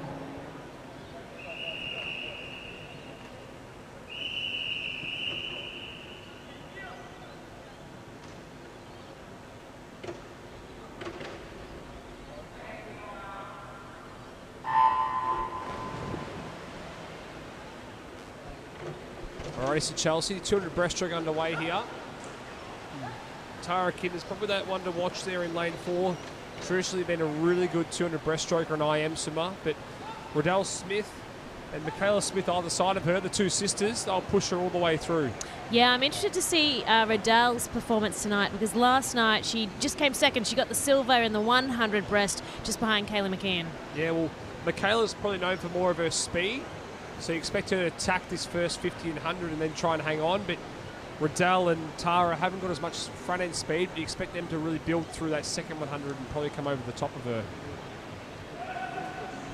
Charlie Millard's probably another name to watch out for, and Taya Odell as well in lane 6, two very strong breaststrokers from Victoria. Yeah, and it is Michaela who is our most experienced swimmer, 25 years of age here. And so she's registered with Griffith, so she's come down from Queensland. Yeah, so Michaela was a Victorian but moved up north. Enjoys the sunshine up there, I believe, now. And it looks like Tara Kinder's really building this second 50, looking very strong. Got about half a body length on Michaela and Riddell. And so, Tim, as a breaststroker, what is normally the plan of attack when it comes to a 200? I think you want to really try and build the third 50. And you can see in a 200, you want to do a sort of a little bit of a later kick and then a strong glide. So you'll see these guys sort of finish the arms and then bring the legs in compared to what they do in the 50 and the 100. And you see now Tara Kinder's starting to lift her rate a little bit, building this third 50 of this 200 breaststroke. Yeah, she really is looking impressive, isn't she? She's got 2:32.05 to beat, which is her own time. A little bit short in that wall there from Tara, not finished with that full stroke, but you can see we're about 2 seconds quicker than Michaela and Riddell in that third 50. And now she's building this last 50 and accelerating away from the two Smith sisters. Yeah, it's going to be a battle with those two for second and third at the moment. Though, be watching at the top, Lily Koch, 15 years old from Nunawading, just at the top of the screen, hanging on the tail of the Smith sisters. But Tara Kinder really looking nice and strong and confident. Beautiful glide, and she's got the wall in sight now. Well, she went 2:32 this morning, and if she's going to go well under 2:30 here, yeah, 2:27, that's a really fast time. And 2:32 for the two Smith sisters, and coming in fourth there was Lily Koch. Came through really strong there in that last 50.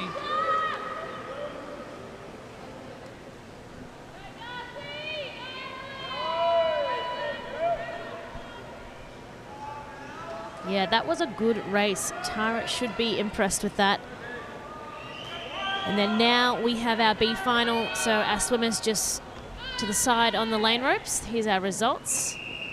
and all our times. Well done to all our swimmers. As we move into our next race, that B final for our 200-metre breaststroke.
Just doing a test start, making sure everything technical's in order.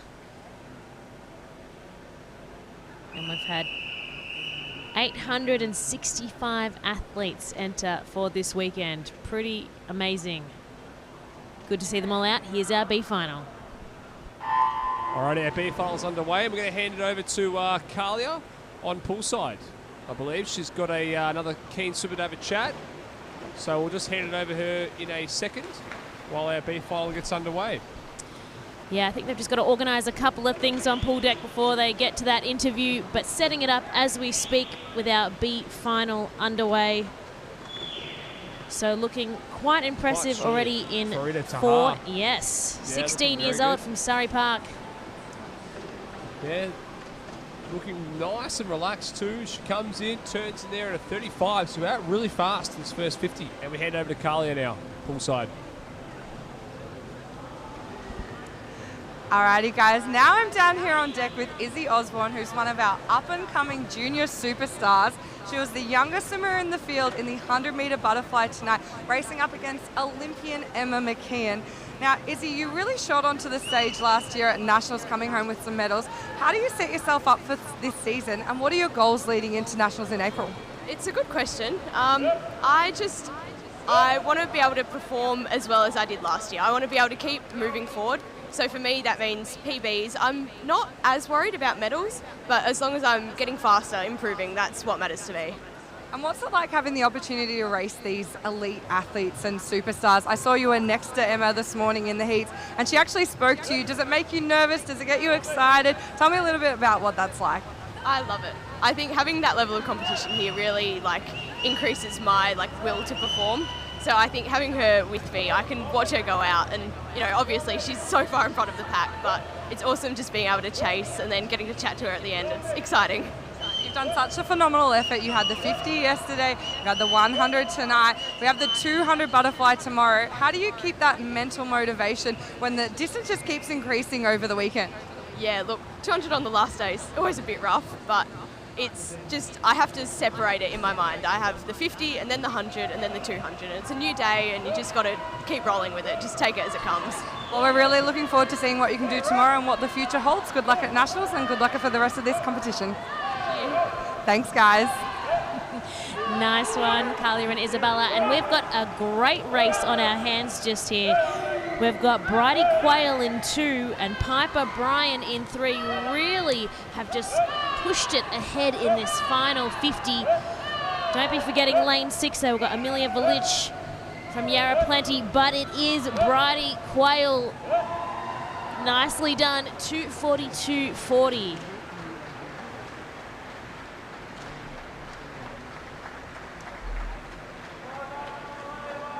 So Piper Bryan coming in second there, and Amelia Valic in third in lane 6. And more breaststroke is to come. Next up, we have the men. It will be the 100 metres. Revised medal list for event 43, the women's 50 metre freestyle multi-class Victorian Open event. In third place and winner of the bronze medal, Emmeline Girard, representing Randwick City. In second place, winner of the silver medal, Sarah Howe from Ballarat Gold.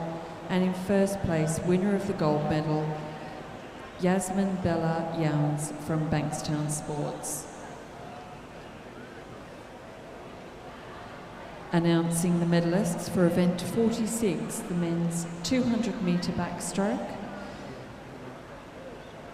In third place, winner of the bronze medal, Marius Bowl from Carline swimming team. In second place, winner of the silver medal, Seabom Lee from Sopak Swim Club. And in first place, in a time of 1 minute 58.59 seconds, winner of the gold medal, Kane Follows from Neptune Swim Club.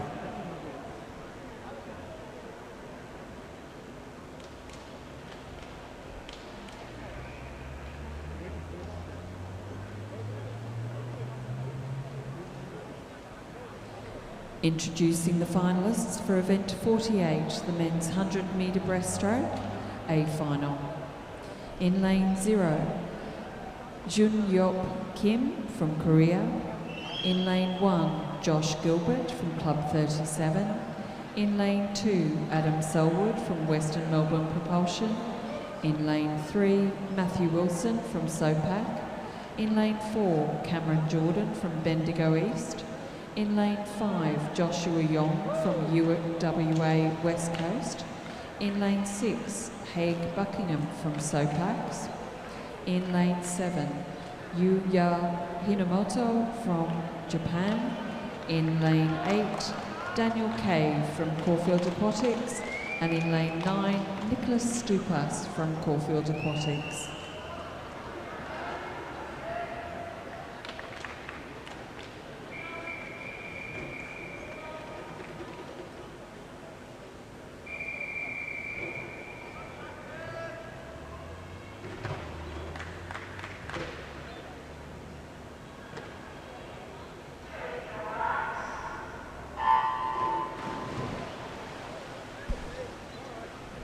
Alrighty, now 100 metre breaststroke is underway. This is a stacked field in this final. Matt Wilson, the Olympian, Josh Yong as well. Some really fast breaststrokers, Adam Selwood. So some big names here. Cameron Jordan looking very good as well in lane 4. Yeah, and I'll be watching lane 6, Haig Buckingham, really picking up the pace just here as well. Well, it looks like, yeah, Buckingham might lead us through at the 50. I think he does. Touch 28.3, so out very fast. But expect Matt Wilson as well to come through the second 50, a very good 200 breaststroker, so he always has that back-end speed. Oh, Tim, how do you keep yourself aerodynamic in this final 25 of the sprint? Just got to hang on here and keep that kick nice and narrow, keep those arms moving, keep the stroke rate up. And you see Josh Yong now probably has edged himself to be slightly in front of Buckingham. This is going to be a tight finish. Let's see the touch here. Oh, 1008 from Josh Yong. Oh no, hey, Buckingham does take it out there, 1078, so he does get the touch in the end. Wow, he led at that first and only turn at the 50. He deserved that. He went out hard really quick.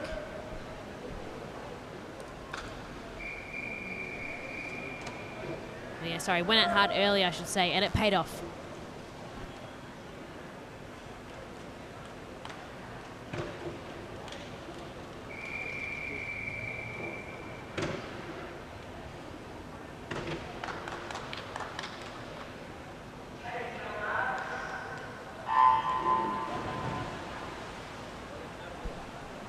Alrighty, our B final underway here of the 100 metre breaststroke.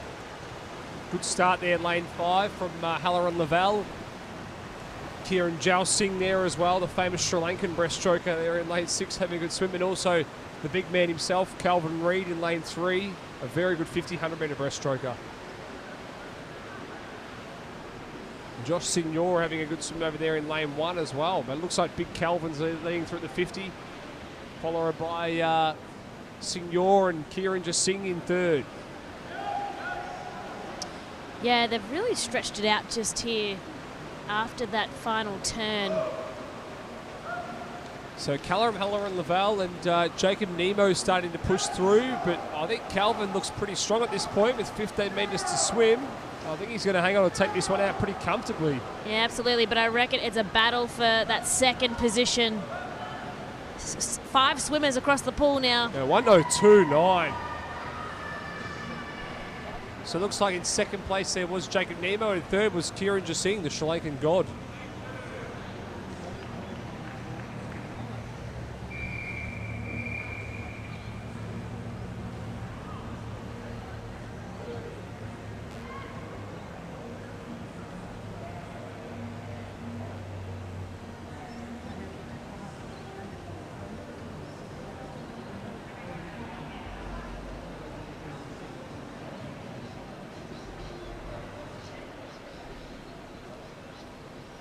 Announcing the medalists for event 35, the women's 100 metre breaststroke multi-class Victorian Open event. In third place and winner of the bronze medal, Amber Stelling from Caulfield Aquatics. In second place and winner of the silver medal, Ruby Halliday from MLC Aquatic. In first place and winner of the gold medal in a time of 1 minute 33.83 seconds, with 433 multi-class points, Dorothy Pascoe from North Albury Swimming Club.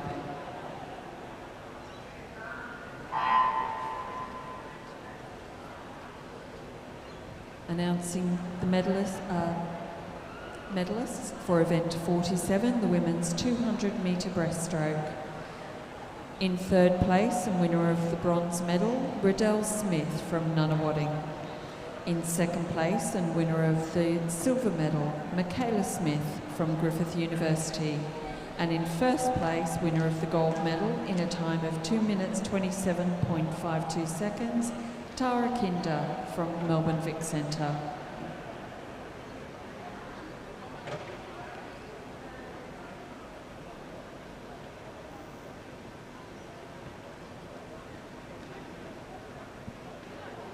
Introducing the swimmers for event 49, the women's 50 freestyle A final. In lane 0, Alicia Clark from Nunawading. In lane 1, Aoi Masuda from Japan. In lane 2, Isabella Boyd from Nunawading. In lane 3, Gabby Far Musili from Club 37. In lane 4, Emma McKeon from Griffith University. In lane 5, Rikako Iki from Japan. In lane 6, Chloe Rowe Hagens from St Andrews. In lane 7, Sylvia Jaco from UWA West Coast. In lane 8, Lucy Dring from Sunshine Coast Grammar. And in lane 9, Giselle Davey from Caulfield Aquatics.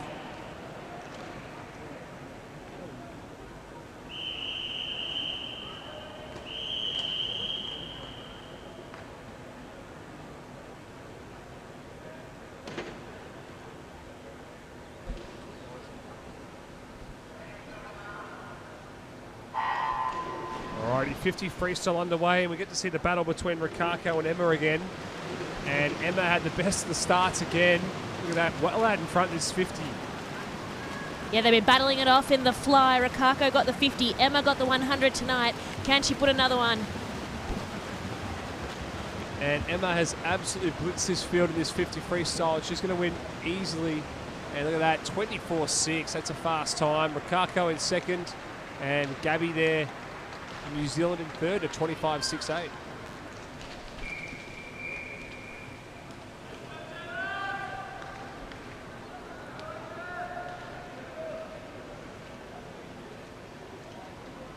And yeah, here are the results. Emma out on top, 24.68. It was over before we knew it. And then Rikako, 25.65. So Emma was out in front almost by a body length. And then we've got Gabby from Club 37.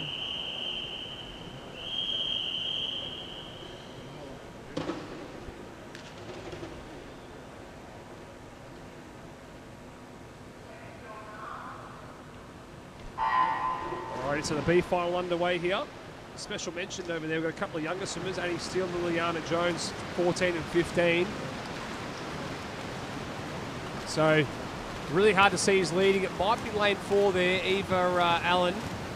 Yeah, lane 5 also, Jessica Wilson. Neck and neck. Semra Olawini's having a good swim there in lane 2 as well. You can almost put a blanket across the field at the moment. I think Semra Olawini's going to take this one out. Yeah, she does. There you go, 26.97. So gets up, sneaks under that 27 mark. So the 18-year-old from Nuttawading. That was the B final.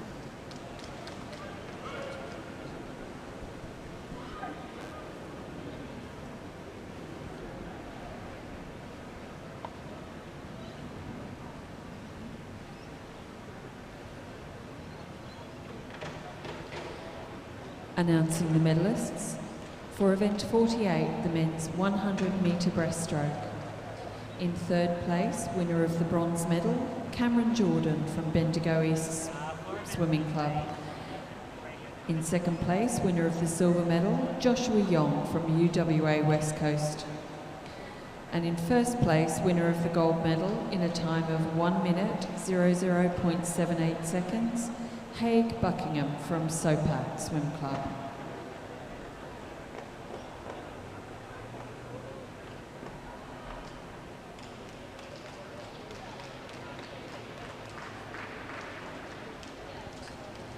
Introducing the swimmers for event 50, the men's 200-metre freestyle.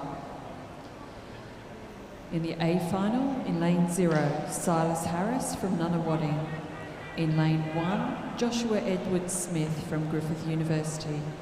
In lane 2, Cody Simpson from Griffith University.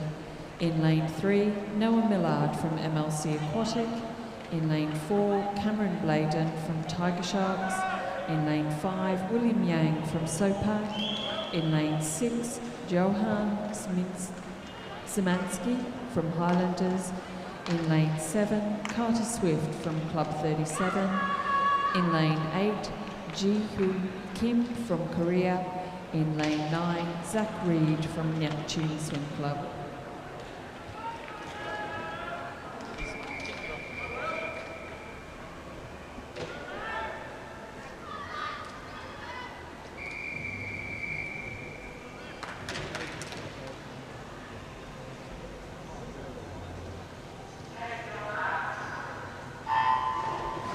And a big race right here, the 200-metre freestyle. We've got Noah Millard, who just won the 800 free tonight and backed it up with the 200 back. I'm here with Elliot. What are you thinking of the race today? Oh, this is going to be a real battle of the race plans, because you've got half of this field is very back-end dominant, half of this field is very front-end dominant. So it's very interesting to look at who does what. You've got a battle of the Griffith University boys over in lane 1 and 2. Will Yang wants to do something impressive tonight. You've got the 2 Victorians in lane 3 and 4. Anything can happen in this race, really. Yeah, and Ji-Young Kim from Korea in lane 8, that 23-year-old, has had a cracking start. He's out in front just here after the first 50. He's obviously part of that sprint group that I was talking about. Now, I don't know how his back end's going to be, but you can really see someone like Cam Bladen and Will Yang, those real sprinters, taking it to it early. Yeah, we're just here at the halfway mark. And leading at the moment, yeah, it is Ji-Young Kim. And so, how is the race plan created? How much by the coach, how much by the athlete? Or is it a good combo of feedback from both? Obviously, the coach is going to be more knowledgeable on the event than the athlete, but it needs to be tailored around the athlete themselves. So the athlete needs to basically say this, how they prefer to swim, how they don't prefer to swim, and the coach will basically give them a race plan based off that. Unfortunately, Noah Millard really feeling the effects of that 800 free. He was second after the turn, has slipped back to 6th, unfortunately. There's a hell of a race in lane 1 and 2 between the Griffith Uni boys, and here comes Cam Bladen flying through the middle, really asserting his dominance on the race. Yeah, from the Tiger Sharks, he's really picked it up here in this final 50. The crowd is getting behind as well. Ji-Young Kim hanging on, but it is a battle between Cameron and William in 4 and 5, and Cameron has got it 1:49.24. That's really impressive from there. Very, very impressive. Cody Simpson in a solid 5th, which is very good for his his development in the 100 free. Having to come back in that 100 free, you need to have a good back-end speed, which usually means you need to have a good 200 to go along with it. So that's a very good effort from him. And yeah, Jiyoung Kim not able to hang on there in the end, ending up in 6th place, but a great start with the sprinter out forward. But Cameron Bladen taking it out. So got the medals. Also a big shout out to Skimansky, I believe is how the name's pronounced. Yeah, so backing up, that's that young just ability to back up races. The fact that he's come 3rd there after such a grueling 800 free, very, very impressive from him there. I thought that's a real standout swim for him.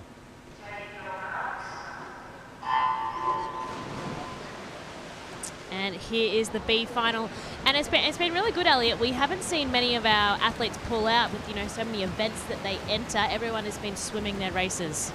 Most of the time in early season races or events especially, so you got the Victorian Open is early in the year in February, the Adelaide South Australian Open is in January. Those kind of events, coaches want racing experience. They just want you to get along the person next to you and race, put the pedal to the metal and go for it. They don't really care as much about the time. It's about the experience of what you're doing when you're under pressure. Whereas once you get to March, April, May, you start to refine your skills, maybe one event per day so that you're in your peak form come those trials and Australian national championships, and you're really ready to go and put your best foot forward for the season. And so Marco Salanto in 5, leading the way at the moment at this halfway mark. We've got Keir Ogilvie in 2 as well. And be watching also Tex Cross in 4, all in the mix here. And so with these crew doing the B final, what do you think their next step is looking forward, that nationals that you mentioned?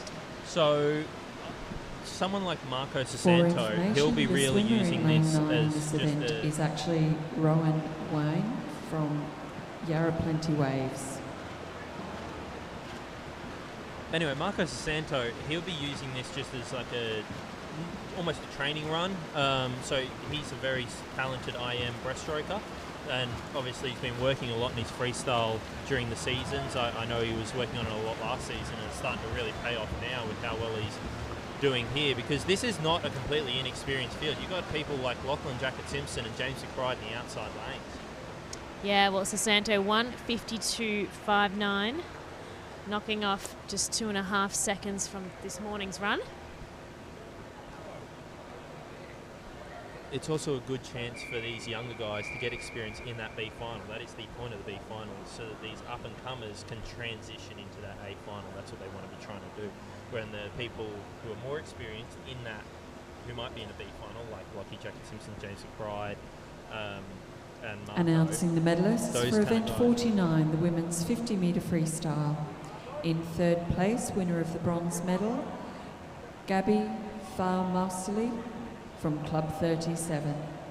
In 2nd place, winner of the silver medal, Rikako Iki from Japan. And in 1st place, winner of the gold medal in a time of 24.68 seconds, Emma McKeon from Griffith University.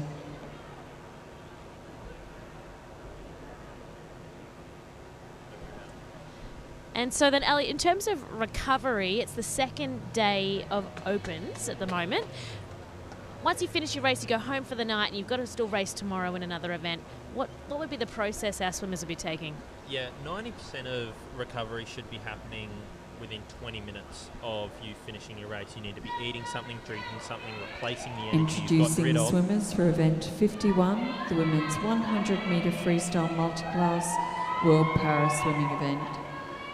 In lane 1, Ellen Keane from Ireland. In lane 2, Emily Beecroft from Australia. In lane 3, Jenna Jones from Australia. In lane 4, Victoria Belando Nicholson from Australia. In lane 5, Natalie Sims from the United States of America. In lane 6, Kira Stevens from Australia. In lane 7, Lakeisha Patterson from Australia. And in lane 8, Mackenzie Cohen from the United States of America.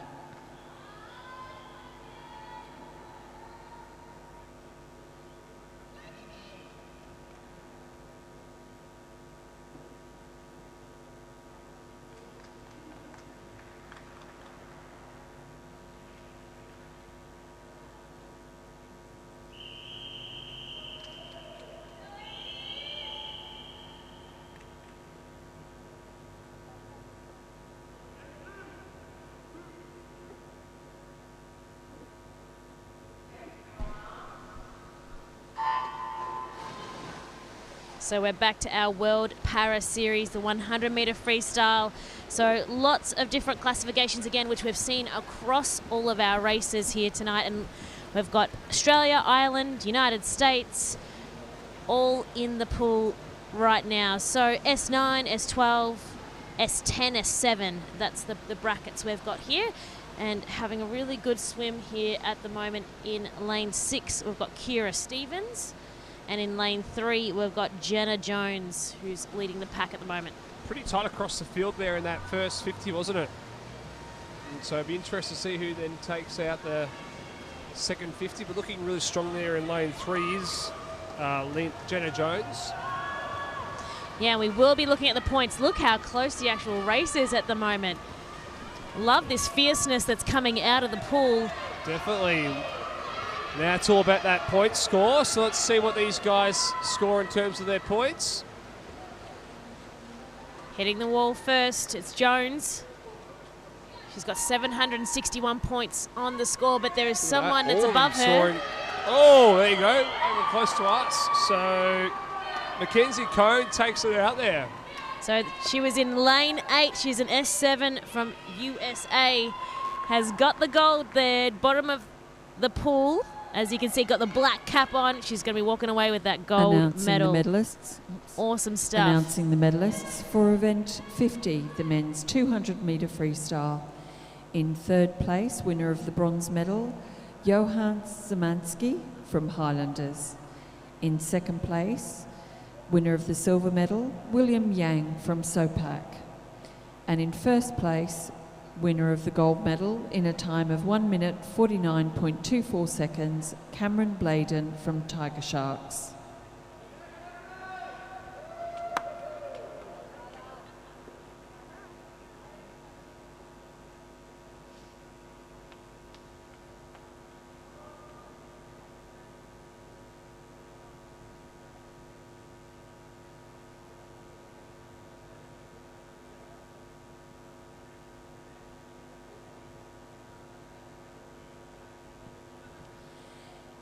Introducing the swimmers for event 52, the men's 100-metre freestyle multi-class World Para Series.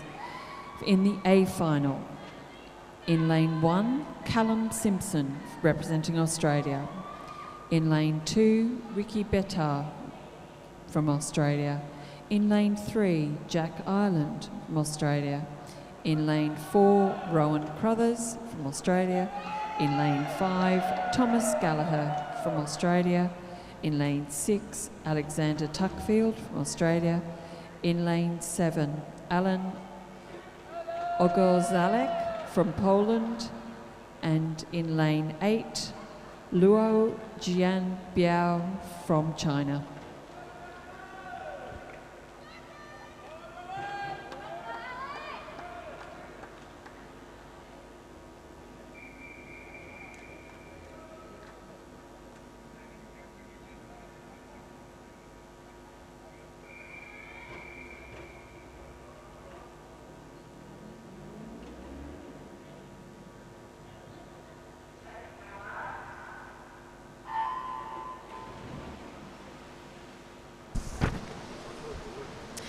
So back in our World Para Series, this is the men's now, the 100-metre freestyle. It is final A. So looking at the fastest times here. And now a bit of a mix. We've got Ricky Bettar in 2 and Jack Ireland in 3. 2 S14s versing directly against each other. Then in 4, 5, 6, 7, all S10s. All Aussie. And then we've got Alan in 7, who's Poland. And then Jubeo Luo, who's 29. Good on him in China in lane 8. But, cracker, Rowan Crothers in 4. 26, our Aussie. Look at him go. Yeah, it's going to be a fast final between these boys. It shows how strong the field is. We're going to be final as well. So, coming into the wall now, let's see the touch and let's see the scoring. Oh, just 1 point separates Crothers and Gallagher there. 891 to 890. So... Ooh. Let's just check though let's hold our horses before we call the race done though. As we see here, let's see what Lou goes in terms of the times. And yeah, so it will be Crothers just 1 point. Nicely done. I don't think you can get any closer than that. Yeah. He'd be happy.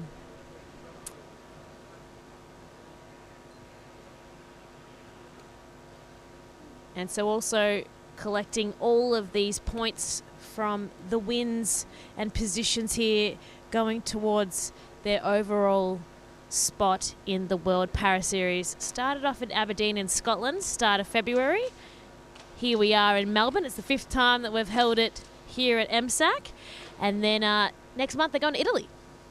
Yeah, it's a pretty good schedule they've got there, isn't it? Yeah, they go all around the world, into Indianapolis in USA, and they finish it off end of the year in Egypt. So awesome stuff, and I'm sure for many of our athletes here, the Paralympics are also on their cards in Paris. This will be part of their campaign to get there.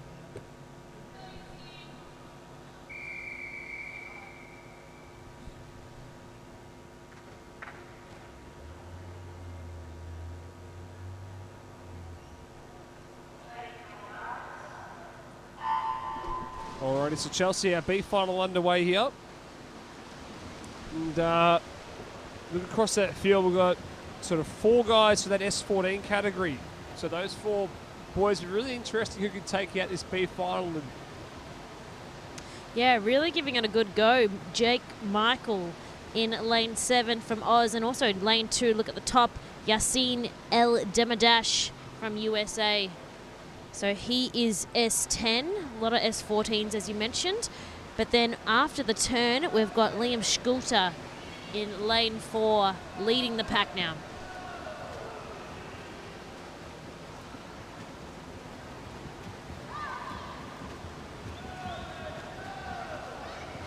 this is going to be a strong swim here as he's coming into the wall. 55.6 this morning.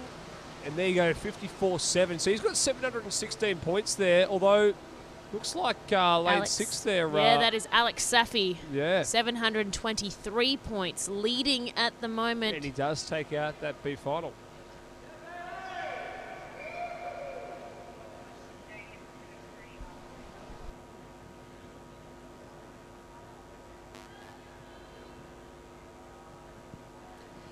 Announcing the medalists for event 51, the women's 100 metre freestyle multi-class World Para Series event. In 3rd place, winner of the bronze medal, Emily Beecroft from Australia. In 2nd place and winner of the silver medal, Victoria Belando Nicholson from Australia. And in 1st place, winner of the gold medal in a time of 1 minute 12.12 seconds with 839 multi-class points, Mackenzie Cohen from the United States of America.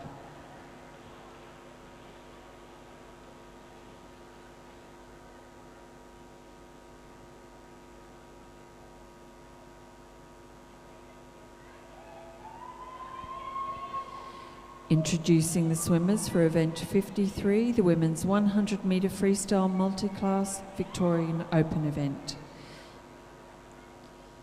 In lane 0, Laura Stobie from Melbourne Swimming Club. In lane 1, Dorothy Pascoe from North Albury Swimming Club.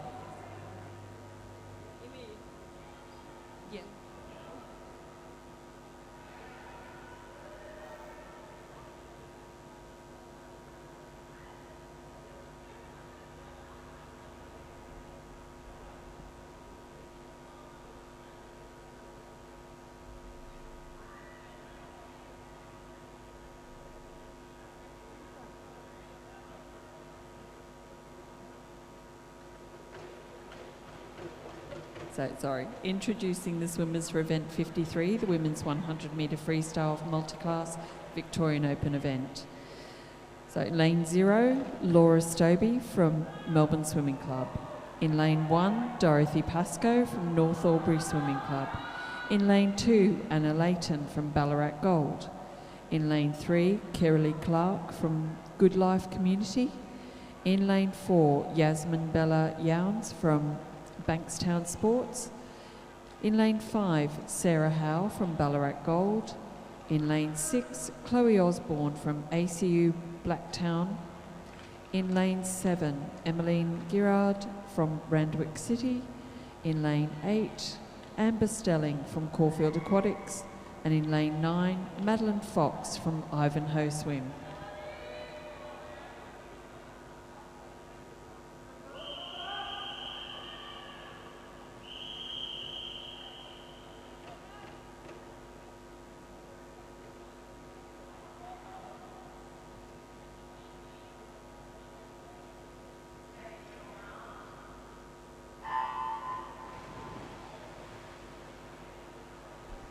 Alrighty, so event 53 here, the women's multi-class. Yes, it's the 100-metre freestyle, and look at her go already. Lane 4, we've got Yasmin Balayunese, 18 years old, from Bankstown, S14.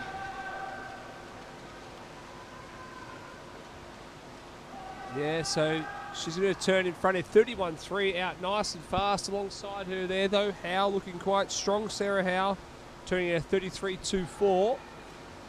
So you see there's a bunch of S14 swimmers between lanes 4 to lane 2. Well, yeah, Yasmin Balla looking really strong. She took out the 50-metre freestyle just tonight, so let's see if she can get the 100 under her belt. As we know, it is about the point score. She's out in front at the moment. Now let's see the time here. 105 this morning. And 106, just a little bit over what she went. And 109 there from, so that's a bit of a PB there for Sarah Howe. And then 115 to 116. So a little bit slower than what these guys went this morning. It is a big meet here for the weekend with all the events they're doing. Yeah, it's pretty common that these swimmers start to fatigue a little bit by night 2. These swimmers have probably already raced 2 or 3 times yesterday, 2 or 3 times today. It starts to add up. And so at the moment, while we wait for our final swimmers to come in, Chloe Osborne is in the lead point-wise, 732. Waiting to confirm, though. And it is Chloe Osborne takes out the gold there, S7. 732 points. That is decent. Sarah Howe with that PB has got the silver coming in second as well. Nice done. Nicely done.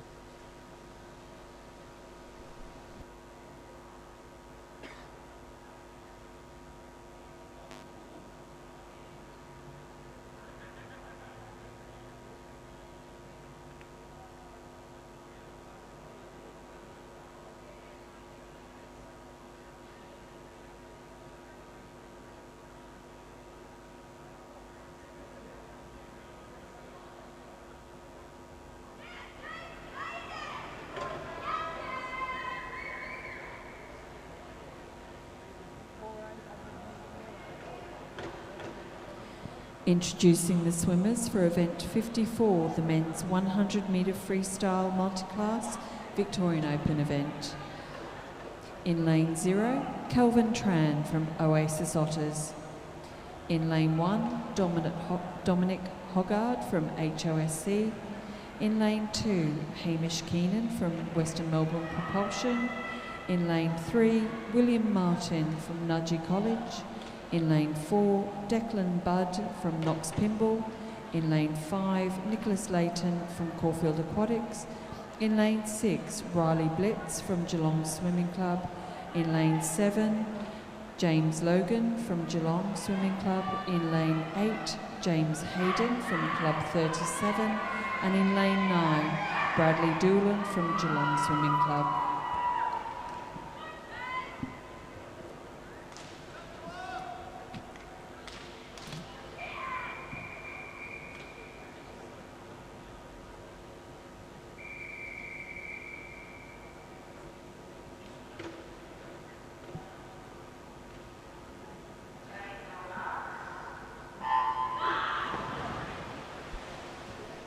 Alrighty, so this is our last event before moving to some relays. So event 54, the men's 100-metre freestyle multi-class.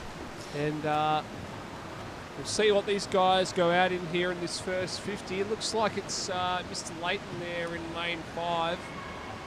Yeah, 21 years of age from Caulfield. Oh, he's out 25.7, so he's out nice and fast. Declan Butt, hot on his heels there. Yeah, we saw him go 23 in the 50. But yeah, as you said, Declan's pushing him here in this second 50. I love it when they're neck and neck. They know they're right next to each other as well. The heat is on. And we'll see these boys come down the wall now. Looks like Leighton will hang on. 53.3. So 757, so he's just in front. But let's see how many points these other guys get.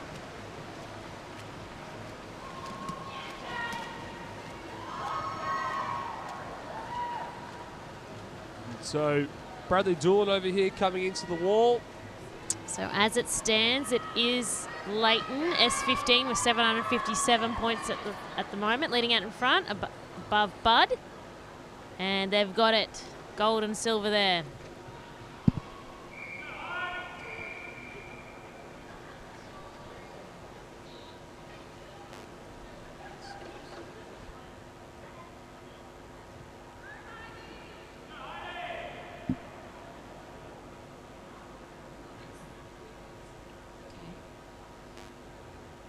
Announcing the medalists for event 52, the men's 100 metre freestyle multi-class World Para Series event.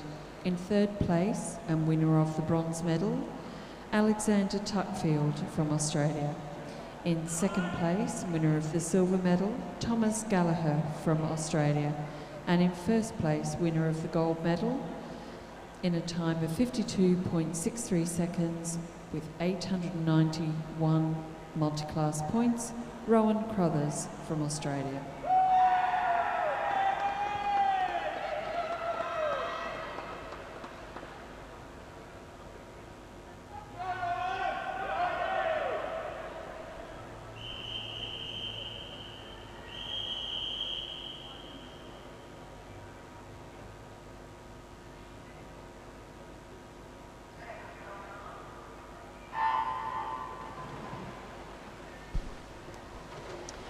All right, Tim, it is relay time.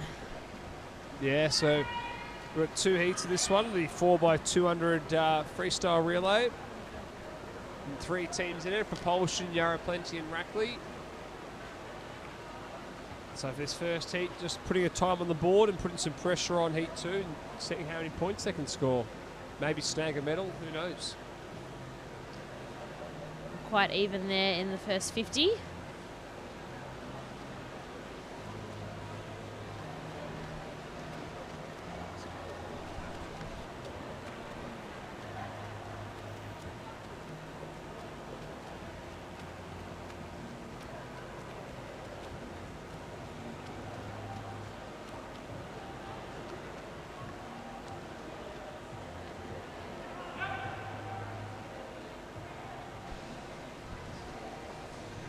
And as you can see, the other team members staying warm on pool deck over to the right as our first swimmers have just reached their halfway mark, 100 metres down. And it's still a really good battle with Yarra Plenty Waves and Rackley Hibiscus in 4 and 5. And so that's Cartel and Williams. Same stroke at the moment. Synchronised swimming like. Really visually nice to see. It's always tough swimming a 4x2 because you can lose ground pretty quickly, and some swimmers make that mistake if they do dive in behind of trying to catch up too quickly in the first 100 and then blowing up. So you still got to control that 200 and swim it how you normally would swim a 200, but just being in mind that you are racing in a relay. Well, Yarra Plenty Waves, the swimmer in the red, that was an awesome turn there, and really that's what got her out in front by half a body length, was that turn on that third 50 as we come up to reaching that 200 metre mark. The second swimmers ready to go. Yeah, and that's one of my favourite things, Tim, is watching the arms go in the dive in the relays. Yeah, relay changeovers are always fun to watch, and you can make up so much ground in a relay changeover, or lose so much ground depending on your positioning there. So for Propulsion here, they're going to have to do a bit of work to try and catch up to Plenty and Rackley. But you can see about a second and a half separating Plenty and Rackley at this stage. But I guess the good one, you can look at it two ways. You can look at it, there's a lot of room to reel a team in over 200 metres, or you can look at it, there's a lot of room to lose a lot of ground, depending on your positioning. Yeah, flip a coin. Also, you know, it's the coach's discretion of where they're placing their fastest swimmers within the race itself. Yeah. What would you be doing? It depends on the team's strengths, I guess, and where your best swimmers are and where you can see your team finishing. I think if you're a chance to win, you might put your best swimmer last, but if your team's not quite as strong, you might put your fastest swimmer first, get your team out in front, and then try and get your weaker swimmers to hang on to that lead because they know that they've got a lead, so they're going to lift. I love how diplomatic that answer was. Yeah, no, that's what we all honest. want. That's what we all want to hear from everyone at home is, you know, a bit of education on the decisions in the background as well. Not everyone has the perspective of a coach, so it's awesome to hear that insight. So coming down to their last 50 here. So Plenty still holding about a second and a half lead on Rackley. And in terms overall of a 200 times 4 free relay, a second and a half. It's not a lot. Not a lot. Not a lot, I think, because in a 4x1 it's a lot, but in a 4x2 there's so much room, so you can see some big lead changes. Yeah, so just gaining a little bit of ground here in lane 4, Yarra Plenty Waves. It's Kira Jeffs. As the changeover happens. And moving into our third swimmer now.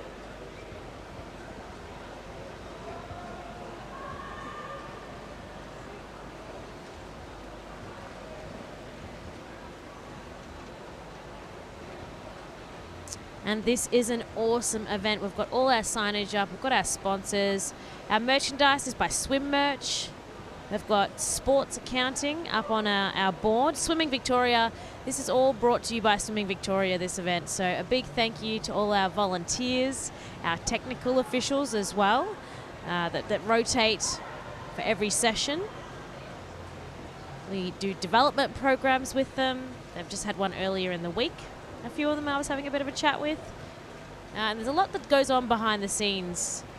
Big thank you to all our staff at Swimming Victoria as well, working really hard to be able to put on this magnificent event, Victorian Open Champs. And it is Yarra Plenty Waves making the moves. Yeah, it's starting to really pull away now, aren't they? Out by sort of 3.5 to 4 seconds. So I guess for Rackley, it's going to be what can they do here to try and stay in this race with Yarra Plenty and see if they can maybe potentially reel them in this last 200.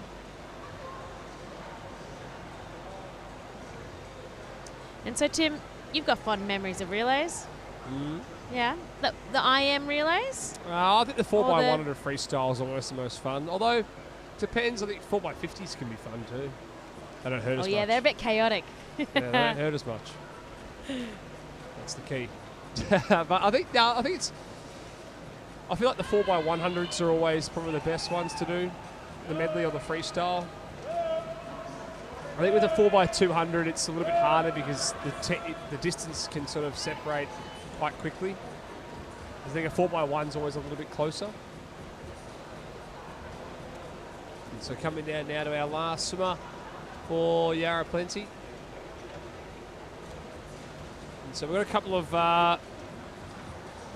World Para Series and Vic Open relays after this, and I'm hoping tonight we get to see America race in that last relay. Last night they didn't race Australia in the 34-point World Para Series relay, so I'm hoping they hang around and race because it'd be good to see them actually compete against each other, because looking at their entry times, 4:37 and 4:40, there's not much room. It's pretty close, so it could make a really good race to watch. Yeah, we were talking about last night of, a racing by yourself versus racing to benchmark against another team that's in the lane next to you. Is it pushing you forward, You always or go is a it little going to, faster, I think. Yeah. drag you down? But yeah, I'm with you. It makes that competitive spirit fire up a little bit more, and it pushes you to go faster. Definitely.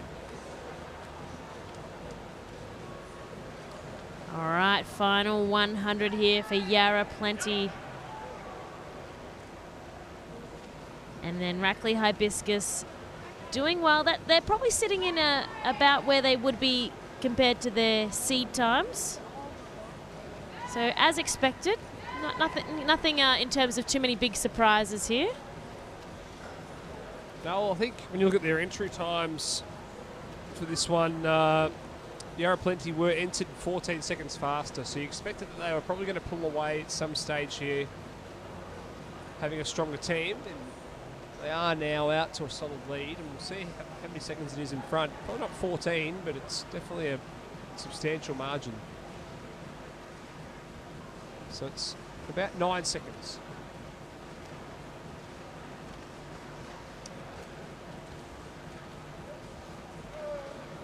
And then Western Propulsion as well, that last turn. And yeah, Watson looking cool, calm, collected here.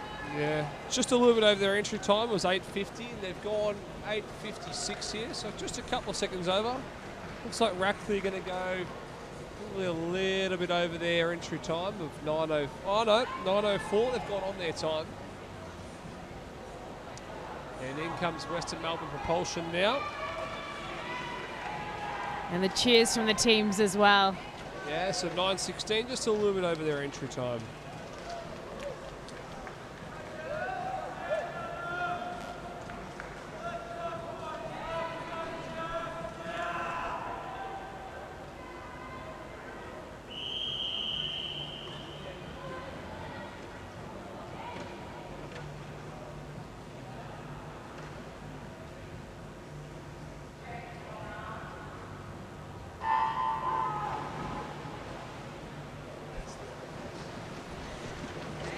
All right, heat 2, here we go.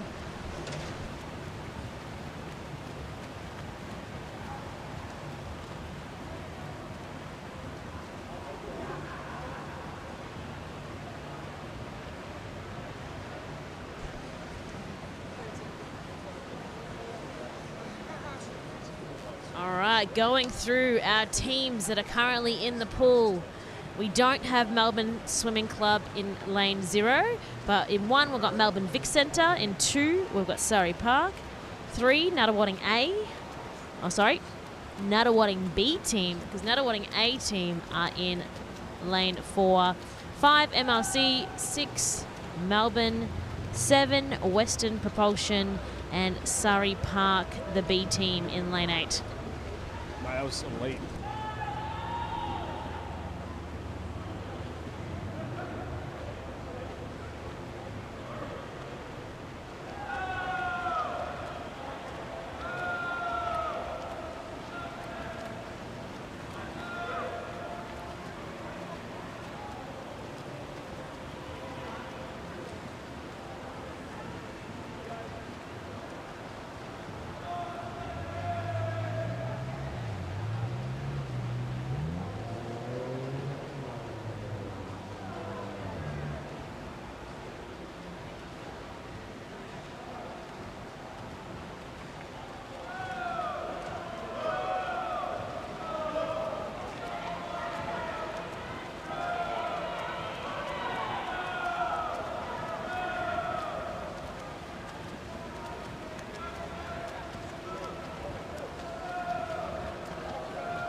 And so Nunawading looking quite strong at this point.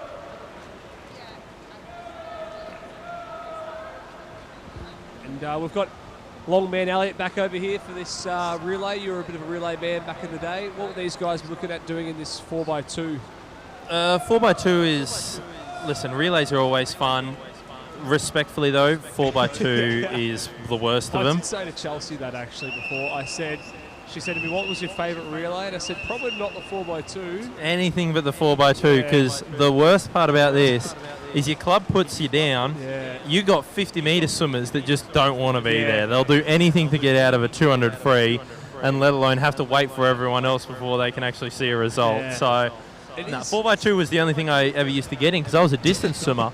So it was the only thing I could actually do because I wasn't fast enough for the 100. Towards the end of my career, that speed started to come. But I think the thing about 4x2 as well is I was saying the distances can really separate. You know, if you've got a strong team with 4 200-metre swimmers, you can make up some huge distances in this.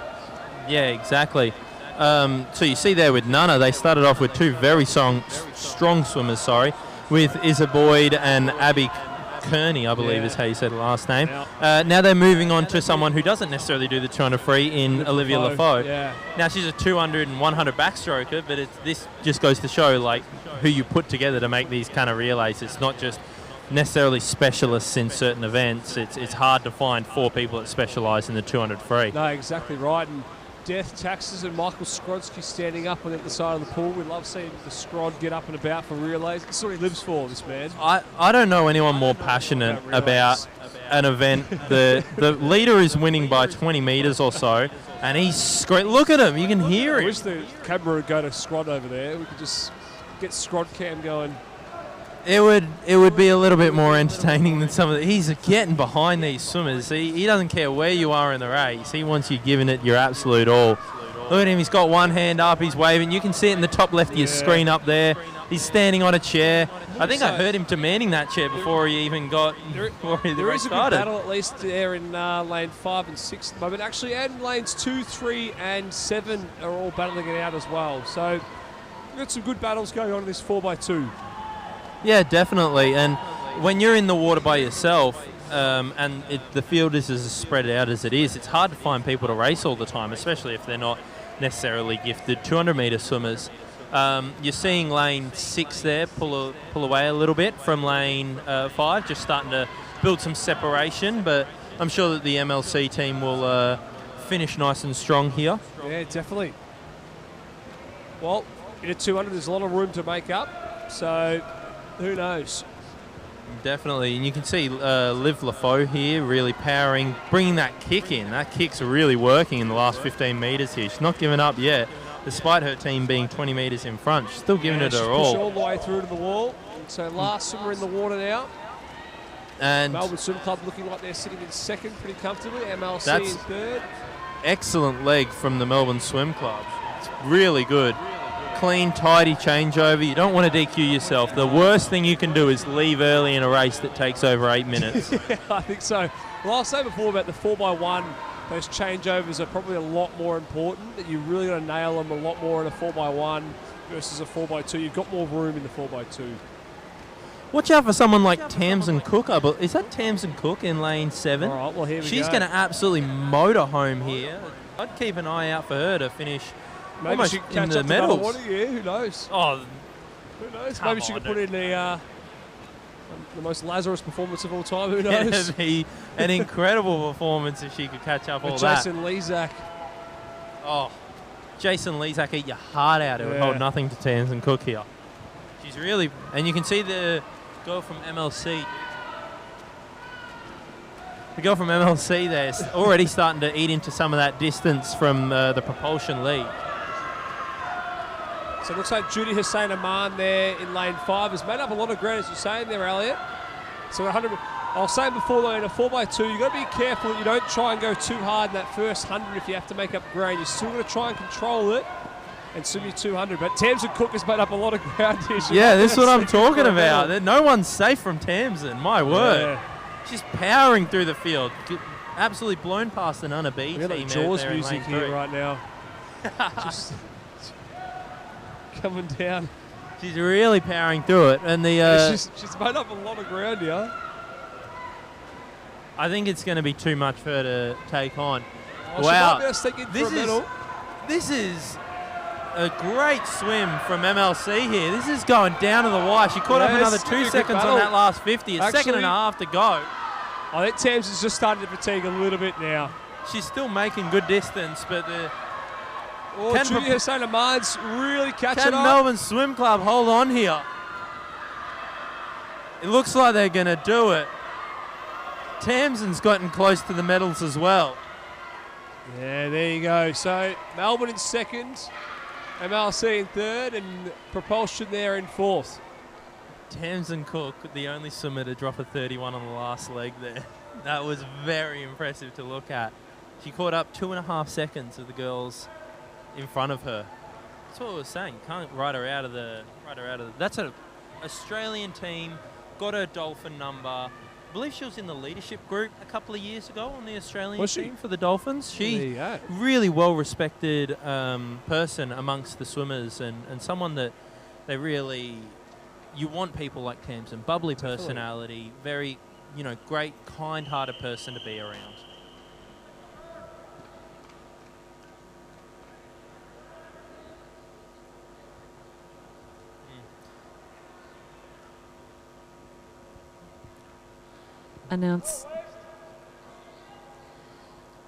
Announcing the medalists for event 53, the women's 100-metre freestyle multi-class Vic Open event. In third place, winner of the bronze medal, Yasmin Bella-Youns from Bankstown Sports. In second place, and winner of the silver medal, Sarah Howe from Ballarat Gold. And in first place, winner of the gold medal in a time of 1 minute 15.50 seconds with 732 multi-class points, Chloe Osborne from ACU Blacktown Swim Club. Announcing the medalists for event 54, the men's 100-metre freestyle multi-class Vic Open event. In third place and winner of the bronze medal, William Martin from Nudgee College.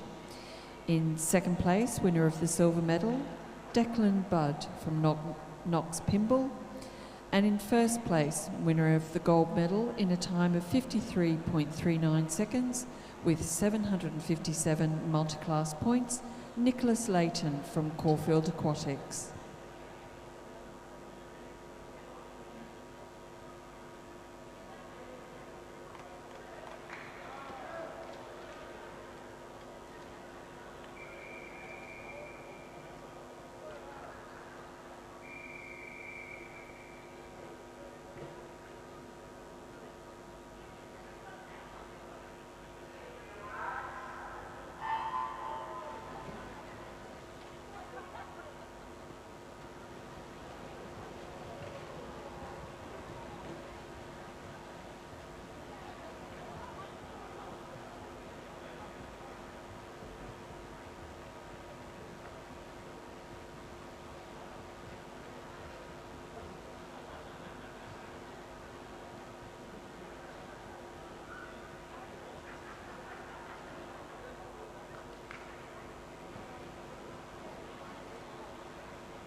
Okay, so the event currently in the water is event 56, the men's 4x200 metre freestyle relay. There are 2 heats of this event. And the clubs currently in the water are Lane 3, Ivanhoe Swim, Lane 4, Ballarat Gold, and Lane 5, Yarra Plenty Waves.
Yeah, so we've got a couple of big guests on here now. We've got the big man, Noah Millard. You've had a big night of racing, brother. Talk us through what you've been through tonight. Yeah, hey guys, thanks for having me. First time on the mic, so just trying to replicate Tim as best as I can. Nervous, are you? Yeah, it's a bit right, nervous. But yeah, it's a safe audience around here. No, it's safe space. Thank you. Had the 8 free earlier tonight, then the 2 back and the 2 free, and now I'm luckily not in the 4x2 relay, so I get to cheer on. Luckily for tonight, I get to cheer on my boys from MLC, so I wanted to jump on the mic and give them a good talking. Yep. And so talk us through your training recently, and you've been in America. Do you want to talk to the crowd about what you've been doing, what your goals are for 2024? Yeah, so completed 2 years of my degree at Yale in the US, and have taken a gap year this year to come and train with Craig Jackson and the VIS here at MSAC. It's been pretty stark differences from the US to here. Obviously, long course requires a lot more volume and less emphasis on perhaps the resistance training that they do in the US. You can sort of muscle your way through short course yard swimming and just be a big unit. But here you have to be a bit leaner and a bit more efficient. So that's been a big focus for me the last few months. And yeah, heading into trials now. We've got a nationals and a camp coming up soon. So it's all steam ahead. And so in terms of the college system in America, so you were saying more turns, more muscle stuff. So is it more power stuff, more gym work? Was that what the focus was over there in America? Yeah, a lot more power work. So, one of the problems that a lot of Australians have had going over there, I've seen, is getting too bulked up their first year, just not really understanding the difference and the traps you can fall into. So then just finding a balance between, power and also the body type that suits you the best. And so what sort of sets do you prefer? Do you prefer that long course training, like the more Ks, the grind stuff, or have you enjoyed doing more of that power stuff that you did over in America? The power stuff is fun, but I definitely, I grew up doing most of my serious swimming here in Australia, and that's, I guess, what I prefer the most is what I've grown up doing. So the long distance stuff. And so what events are you targeting come trials in sort of that June, July period? Probably 4x2 relay is, the best chance. There's a lot of guys up the top at the moment. Obviously, Elijah and Sam Short, you'd probably say 2 of the clear favourites. And, there's a lot of guys sitting 145, 146, Max Giuliani as well. So just trying to, 200, 400, I'd say. Yep, 200, 400. And so have you got sort of a goal in terms of time that you want to hit by trials? I'd say tonight's performance wasn't a good stepping stone. The first 100 was great, and it sort of fell from there. But I'd say, 147, 148 by nationals, and then hopefully bring that down to a 46, maybe even faster by trials. But, yeah. Yep. And what events have you got tomorrow? Tomorrow off. No work, no swimming. Yeah, it's done for the night. I don't know if I advocate for that. Saturday night for Big Noah. No, Saturday night will be straight to bed if Craig Jackson, if you're listening. But no, my little sister's racing, so I'll probably be the Uber driver for her. Yeah. Well, she raced well in the 200 breaststroke earlier, Charlie. Very good breaststroke. I think she's heading over to America soon too, isn't she? Yeah, she's starting at University of Arizona in the fall, which will be exciting. Yeah. So we'll fly together and I'll help her move in and everything, which will be fun. But that'd be pretty cool. Yeah, just more experience for her, which is great. Yep.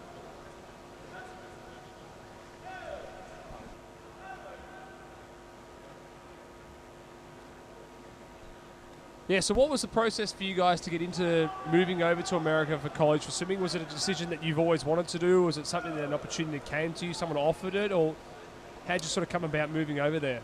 Yeah, so Charlie and all my sisters and I were born in the US, so I guess we were surrounded by that sort of collegiate sporting lifestyle when we were younger. And obviously in Australia, the university system and elite athletic system is quite separate, and it's hard to combine both, which is why you see a lot of people shift to part-time study, and it's sort of two different worlds that you try to combine. So the appealing aspect of the US was being able to combine both at a high level. And sort of year 11, 12 was when I started looking, and that's an age that you are old enough to be contacted by coaches, and it's just a process from there. You speak to different schools, see what they can offer, see how you fit in. And there's the good thing is there's a lot of different options for people out there. Div 1, Div 2, Div 3, different levels of seriousness depending on what you're looking for.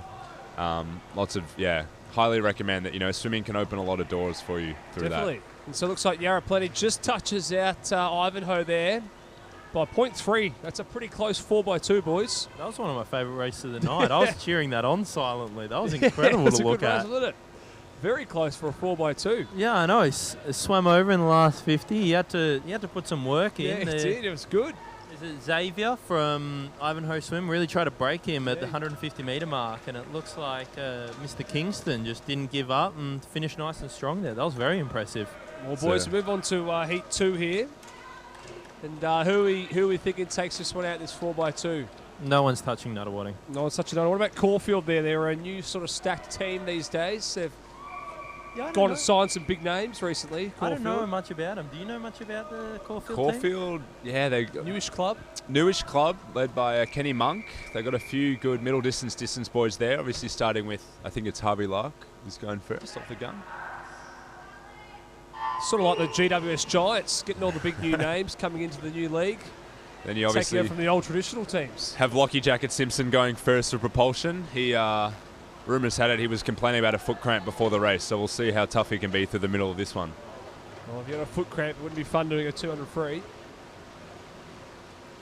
I know Will Petrick was looking for a nice quick time, sub 151. Anything under 151 he was going to be happy with, so we'll see if he can make that dream a reality. 25.8, it's a good start. So he didn't swim the 200 free today, and that's because? Because he was focused on the 200 IM and then the relay. He knew he'd be leading off this relay, and the 200 free wasn't too long ago, so didn't really need to back up the two of them. So I think 200 IM and I think that's all he had today, actually. Might have been all he had. His 2 IM was very good in the end. He went 200. He was almost under that 159, as you were sort of saying, Elliot. And what are his goals? You know him pretty well. What are his goals going forward into 2024? He really just wants consistency, from what I understand. It's just making sure that every single time he gets behind the block, he takes it as seriously and gets himself into that headspace of really performing and putting. He puts so much pressure on himself, which makes him a bit of a grumpy pants when it doesn't come off. But at the same time, he treats it the same way that he would trialing for Worlds or trialing for the Olympics. Like, he really does take it seriously. So at the moment, he is absolutely flying. And it's going to be an impressive time. He could go sub 150 here. This is an incredible race. He's absolutely moving. Look at that. Could be 148, 147. Yeah, this is going to be a really quick swim here. Coming in, he's going to go under the 150. There you go. Oh, that's an incredible swim. He's a great swim. Fantastic lead off for Nuttawading there, and I think Elliot's right. No one's touching them from here. Yes. That was a great swim. Well, we've got a good battle on, though, between lanes 7, 6 and 5. Propulsion, Surrey Park and Nuttawading B. So, and also they're in lane 3, Caulfield. So 4 teams in the mix for that second place right now, because it looks like Nuttawading is the team to beat.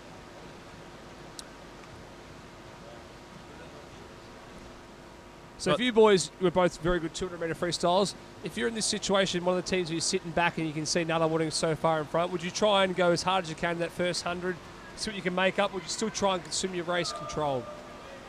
Oh, one of my best 200s I've ever done was the 4x2 at Nationals when I was about 16, and you never know how other teams are stacking their relay order. I was the last swimmer from MLC, and Nuttawading was out in front, just like you see here, but they'd stacked it in order from fastest to slowest, and they had Ryan Bicknell anchoring their relay, who very impressive medley and breaststroke swimmer, but perhaps not the most consistent freestyle performer. So you never know. You always want to give yourself the best lead possible, and in the relay environment, it's easy to get carried away and use that energy to assist you to a good time the first 100.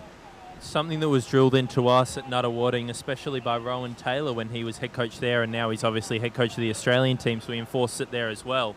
You want to build into your partner. You don't want to be slowing down and making them wait on the block for as long as possible. You want to build into that finish so that you can almost transfer your momentum onto the next person. It was something that he was really big on, and something that worked really well back in, I believe, the 2008 Olympics, the 4x2, the women won it from lane 7, one of the most unexpected gold medals in Australian swimming history, because they back-ended their race. They made sure that they transferred their speed onto the next athlete, and it just, out in lane 7, it made it work. So if I'm these athletes, that's what I'm trying to think about.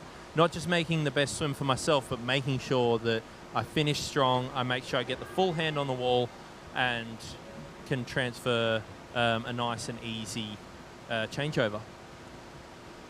And while Elliot was speaking there, it looks like Propulsion has taken the clear favourites for second, followed by Nunawading B. Got Robbie Dillison in the water, I believe. Yeah, and Caulfield sitting in fourth there, and Surrey Park just off them as well. So, got a good battle on, though, between those four. Still anyone's race for that second place, I would think, but can't see anyone catching Nunawading at this point. Very interesting to see Xander Coates here, the anchor for Nunawading. Very fantastic 100 last night, 50 point something, I believe. Haven't 50.3 50.3 in the heats and then 50.6 in the final. What was most impressive for him, actually, he went at 22.7, I believe, in the 53 lead-off leg. Did he? Yeah, 22.7. That's a real fast. time. that is unreal. Very quick. Especially at this point in the season where a lot of these, older gentlemen are probably under a lot of work, high load, training, yeah. not expecting their fastest time. So that's quite exciting for Xander. A lot of room to improve before nationals and trials. So Noah, for you heading into nationals in April, will you be guys tapering off a little bit, or is it just train all the way through? I believe first we have New South Wales States, which we're sort of swimming through, and then we're going on a camp to Sunshine Coast for the 10 days leading into nationals, which, again, I think swimming through and just perhaps resting a day or two, drop taper into nationals. But I think in an Olympic year, you've got to put everything into trials. And it's all in. Yeah, going up and down is a bit difficult. And so Nunawading's last swimmer is in the water now. We're coming up to our last leg. People at home, you can't see it, but I was pumping my fists because I think they're now out of reach of that Victorian Open record, which is my only Victorian record, my only still claim to fame. If you can hang on to that, you hang on to it. I am hanging on to it for dear life. I love that record. And who's the Open All-Comers record? I'm pretty sure that's the American team when they came here in 2006. Yeah, now, if you have a look at that, Phelps, Lochte, Keller, and Vanderkay. Wow. Pretty strong 2007. team. Yeah, they went 7:03. That's pretty fast. That would medal at most Worlds and most Olympics still to this day. That is a rapid their time. all-comers time is 23 seconds faster than your I let the record. team down a bit there. If I had a good swim, maybe we could have gotten close. But what an elite team. Brendan Smith, Matt Temple, Bowen Goff, Elliot Rogerson. Yeah, I really let elite the team company down. there for Elliot. I think they spelt Goff's name wrong, but yeah. Yeah, they spelled it really. Well. It's some Victoria. You'll love it. Propulsion really built out a nice lead here. Caulfield Sponsored by Propulsion here. So Caulfield got themselves into third, and Surrey Park's now actually moved into fourth. So Nunawading B's just dropped off the pace a little bit. Quite a fantastic race all around the board. You have a tight race for second, and then also even all the way up to 8th and 9th place, you have MLC and I believe Melbourne Swimming Club battling it out there in the outside lanes. And so Nunawading coming in now to take out the gold. The Scrod still standing up over there. He's got a bit quiet though. And they come in and take out the win. Let's set the time. Oh, they're close to your record, but yeah, 7:29. They're going to 7:30. It will live for another year, Elliot. One more year. So every year I say it, one more year. Get the second. And Caulfield will come in for the third. Still a lot of energy on deck late, almost 9 p.m. tonight. Look at the battle here. Coming home like a freight train, Nunawading B. Haruki, our Japanese swimmer, is known for his butterfly, but he's finishing a rapid time there. I don't know what's going on here for MLC, but I cannot wait to see the coach's reaction to this breathing technique. I would not want to be James Luina. Oh, I'm not even sure who's that swimming. I wish we could get Coach Jaden Bryan's reaction there. He's shaking his head. He is furious. He's over there. It's just boys having fun. Caulfield looked very impressed, very happy with their medal there. It was very, very good. Boys were up and about. Good race by all there. Nice way to... I think we got 2 more relays actually for the rest of the night, but I believe announcing the medalists. Victorian relay and a World Para Series relay.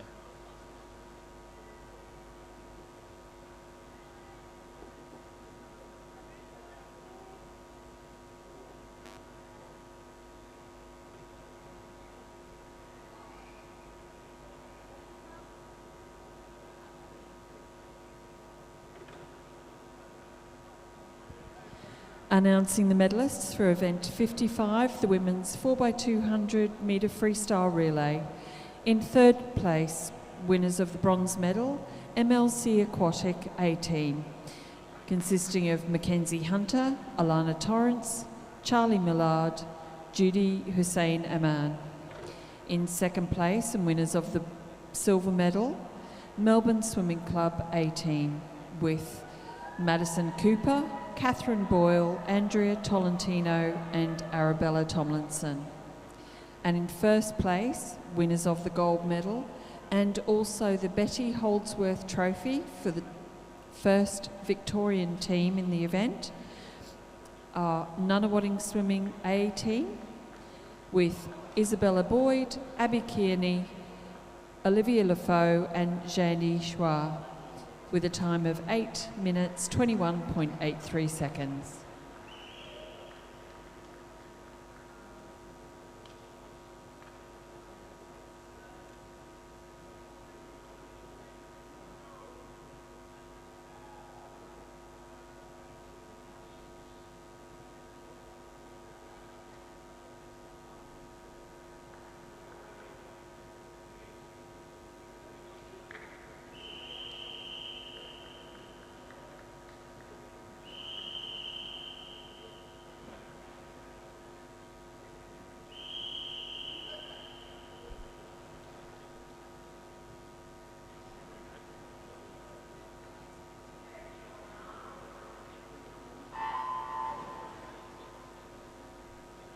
And we're back to our World Para Series. Oh, apologies. No, that is our final race. That's event 97. Right now, it is event 96, which is our S14 Vic Open 400 metre relay. So 2 Aussie teams in it, our A and B. A's in lane 4 and B in lane 5. So always good to have a relay race. And we've got Bud in 5 at the moment for our first swimmer kicking it off, and then we've got Beta in lane 4. So Bud just a little bit out in front at the moment. And Elliot, have you been enjoying the World Para Series and our multi-class opens as part of the weekend so far? Yeah, definitely. I've been keeping mostly in touch with one of my good mates, Cole Pearce. He swam the 100 fly yesterday, and I think he's a bit of a lazy bone, so I don't know if he actually had anything on today. He was definitely acting like he didn't have anything on today, but I think he's a pretty chillax no, guy. he wasn't here today, but I think he's in tomorrow. So Yeah, we hope to have a that's chat about with right. him. Chat with him then, because we've spoken to him before, and he's always got some good insights. Yeah.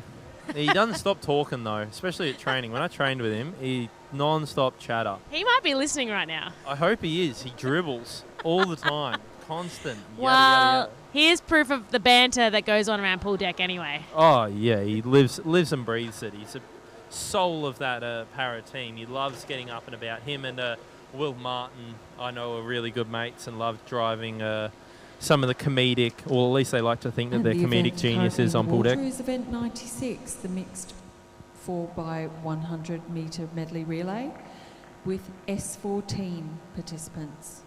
So it's a multi-class relay on the Vic Open S14 swimmers.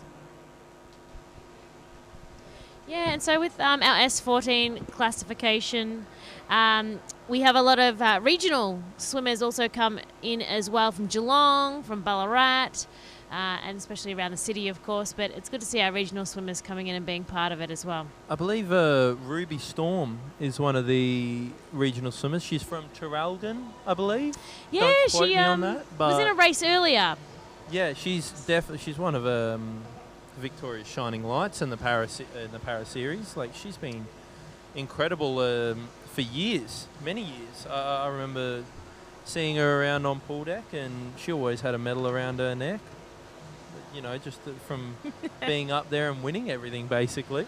Well, that's the thing. I'm sure there's a big collection. And yeah, what do all our swimmers do with all their medals? Elliot, what happens when they take them back home? Me personally, Well, yeah, let's start with you. I put them on coat hangers. Cool. So I've got coat hangers, one with, for club medals. Oh, I was going to say with your swim gear or with your normal clothes to remind you that you were a champion? No, because they get rusty, so you don't want them near your clothes. I have them in the spare bedroom. I've got a couple of hangers for club medals, for club champs. I've got a couple of hangers for state medals, district medals. And luckily enough, I have some national medals as well. And we were just talking about Storm, and there's Storm Ruby currently Storm. Yeah. is in the water just here, lane right in 4. front of my eyes. So she's just finished her leg, or thereabouts.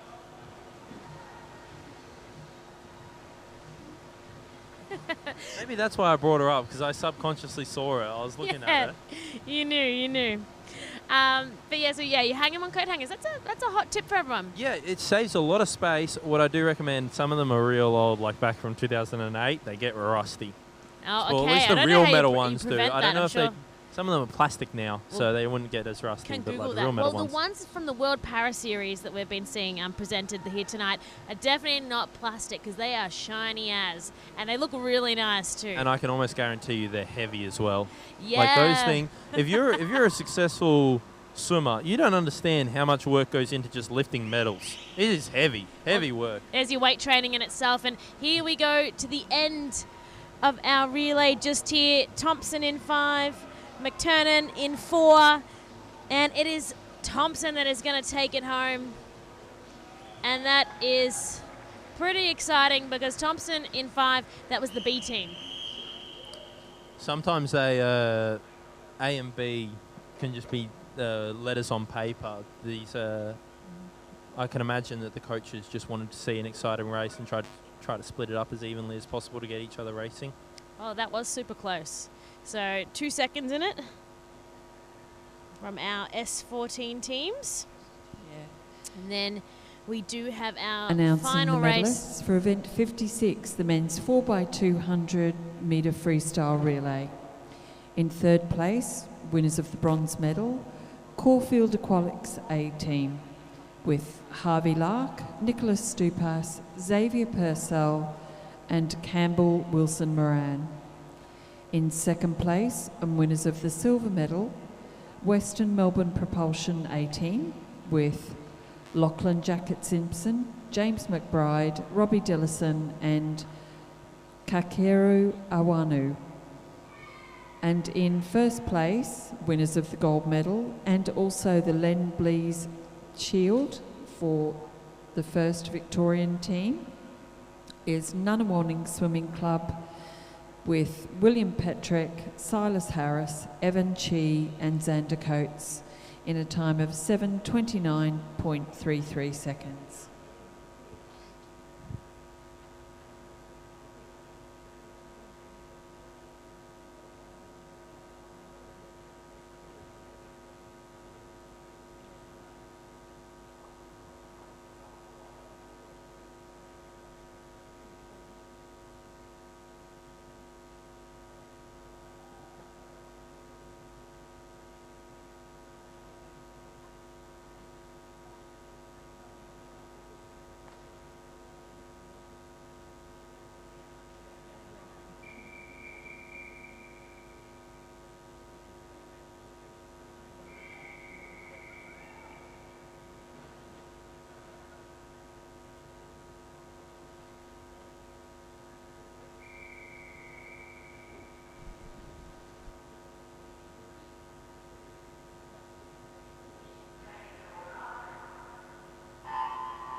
Alrighty, so our last relay is underway here, and unfortunately we haven't got America, the United States, aren't in this relay with Australia.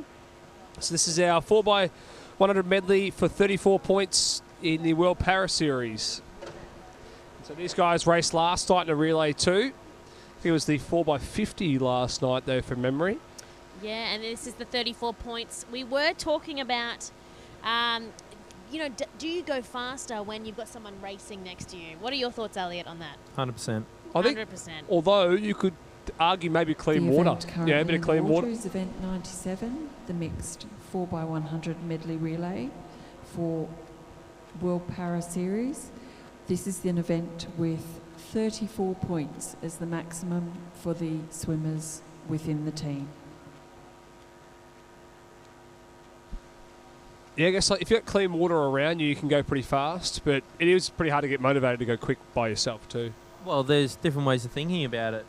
Jason Lezak, which we were bringing up earlier, Yeah. just sat on a wave Yeah, of someone true, for the true. first 50, and then True. second 50 just swam over the top of him because he had all that energy. But you can have clear water at the front of a race if you're good enough to be out there in the lead. You know, that's.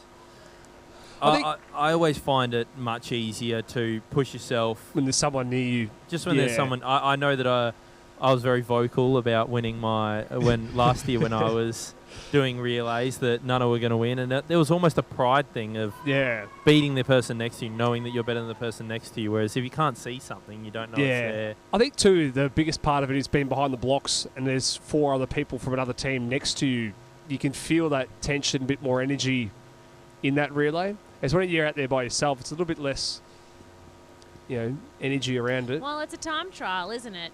Pretty much a time trial. Yourself. And here's Tim Hodge for the breaststroke leg. He's had a big meet so far. Tim Hodge been swimming really well. Has.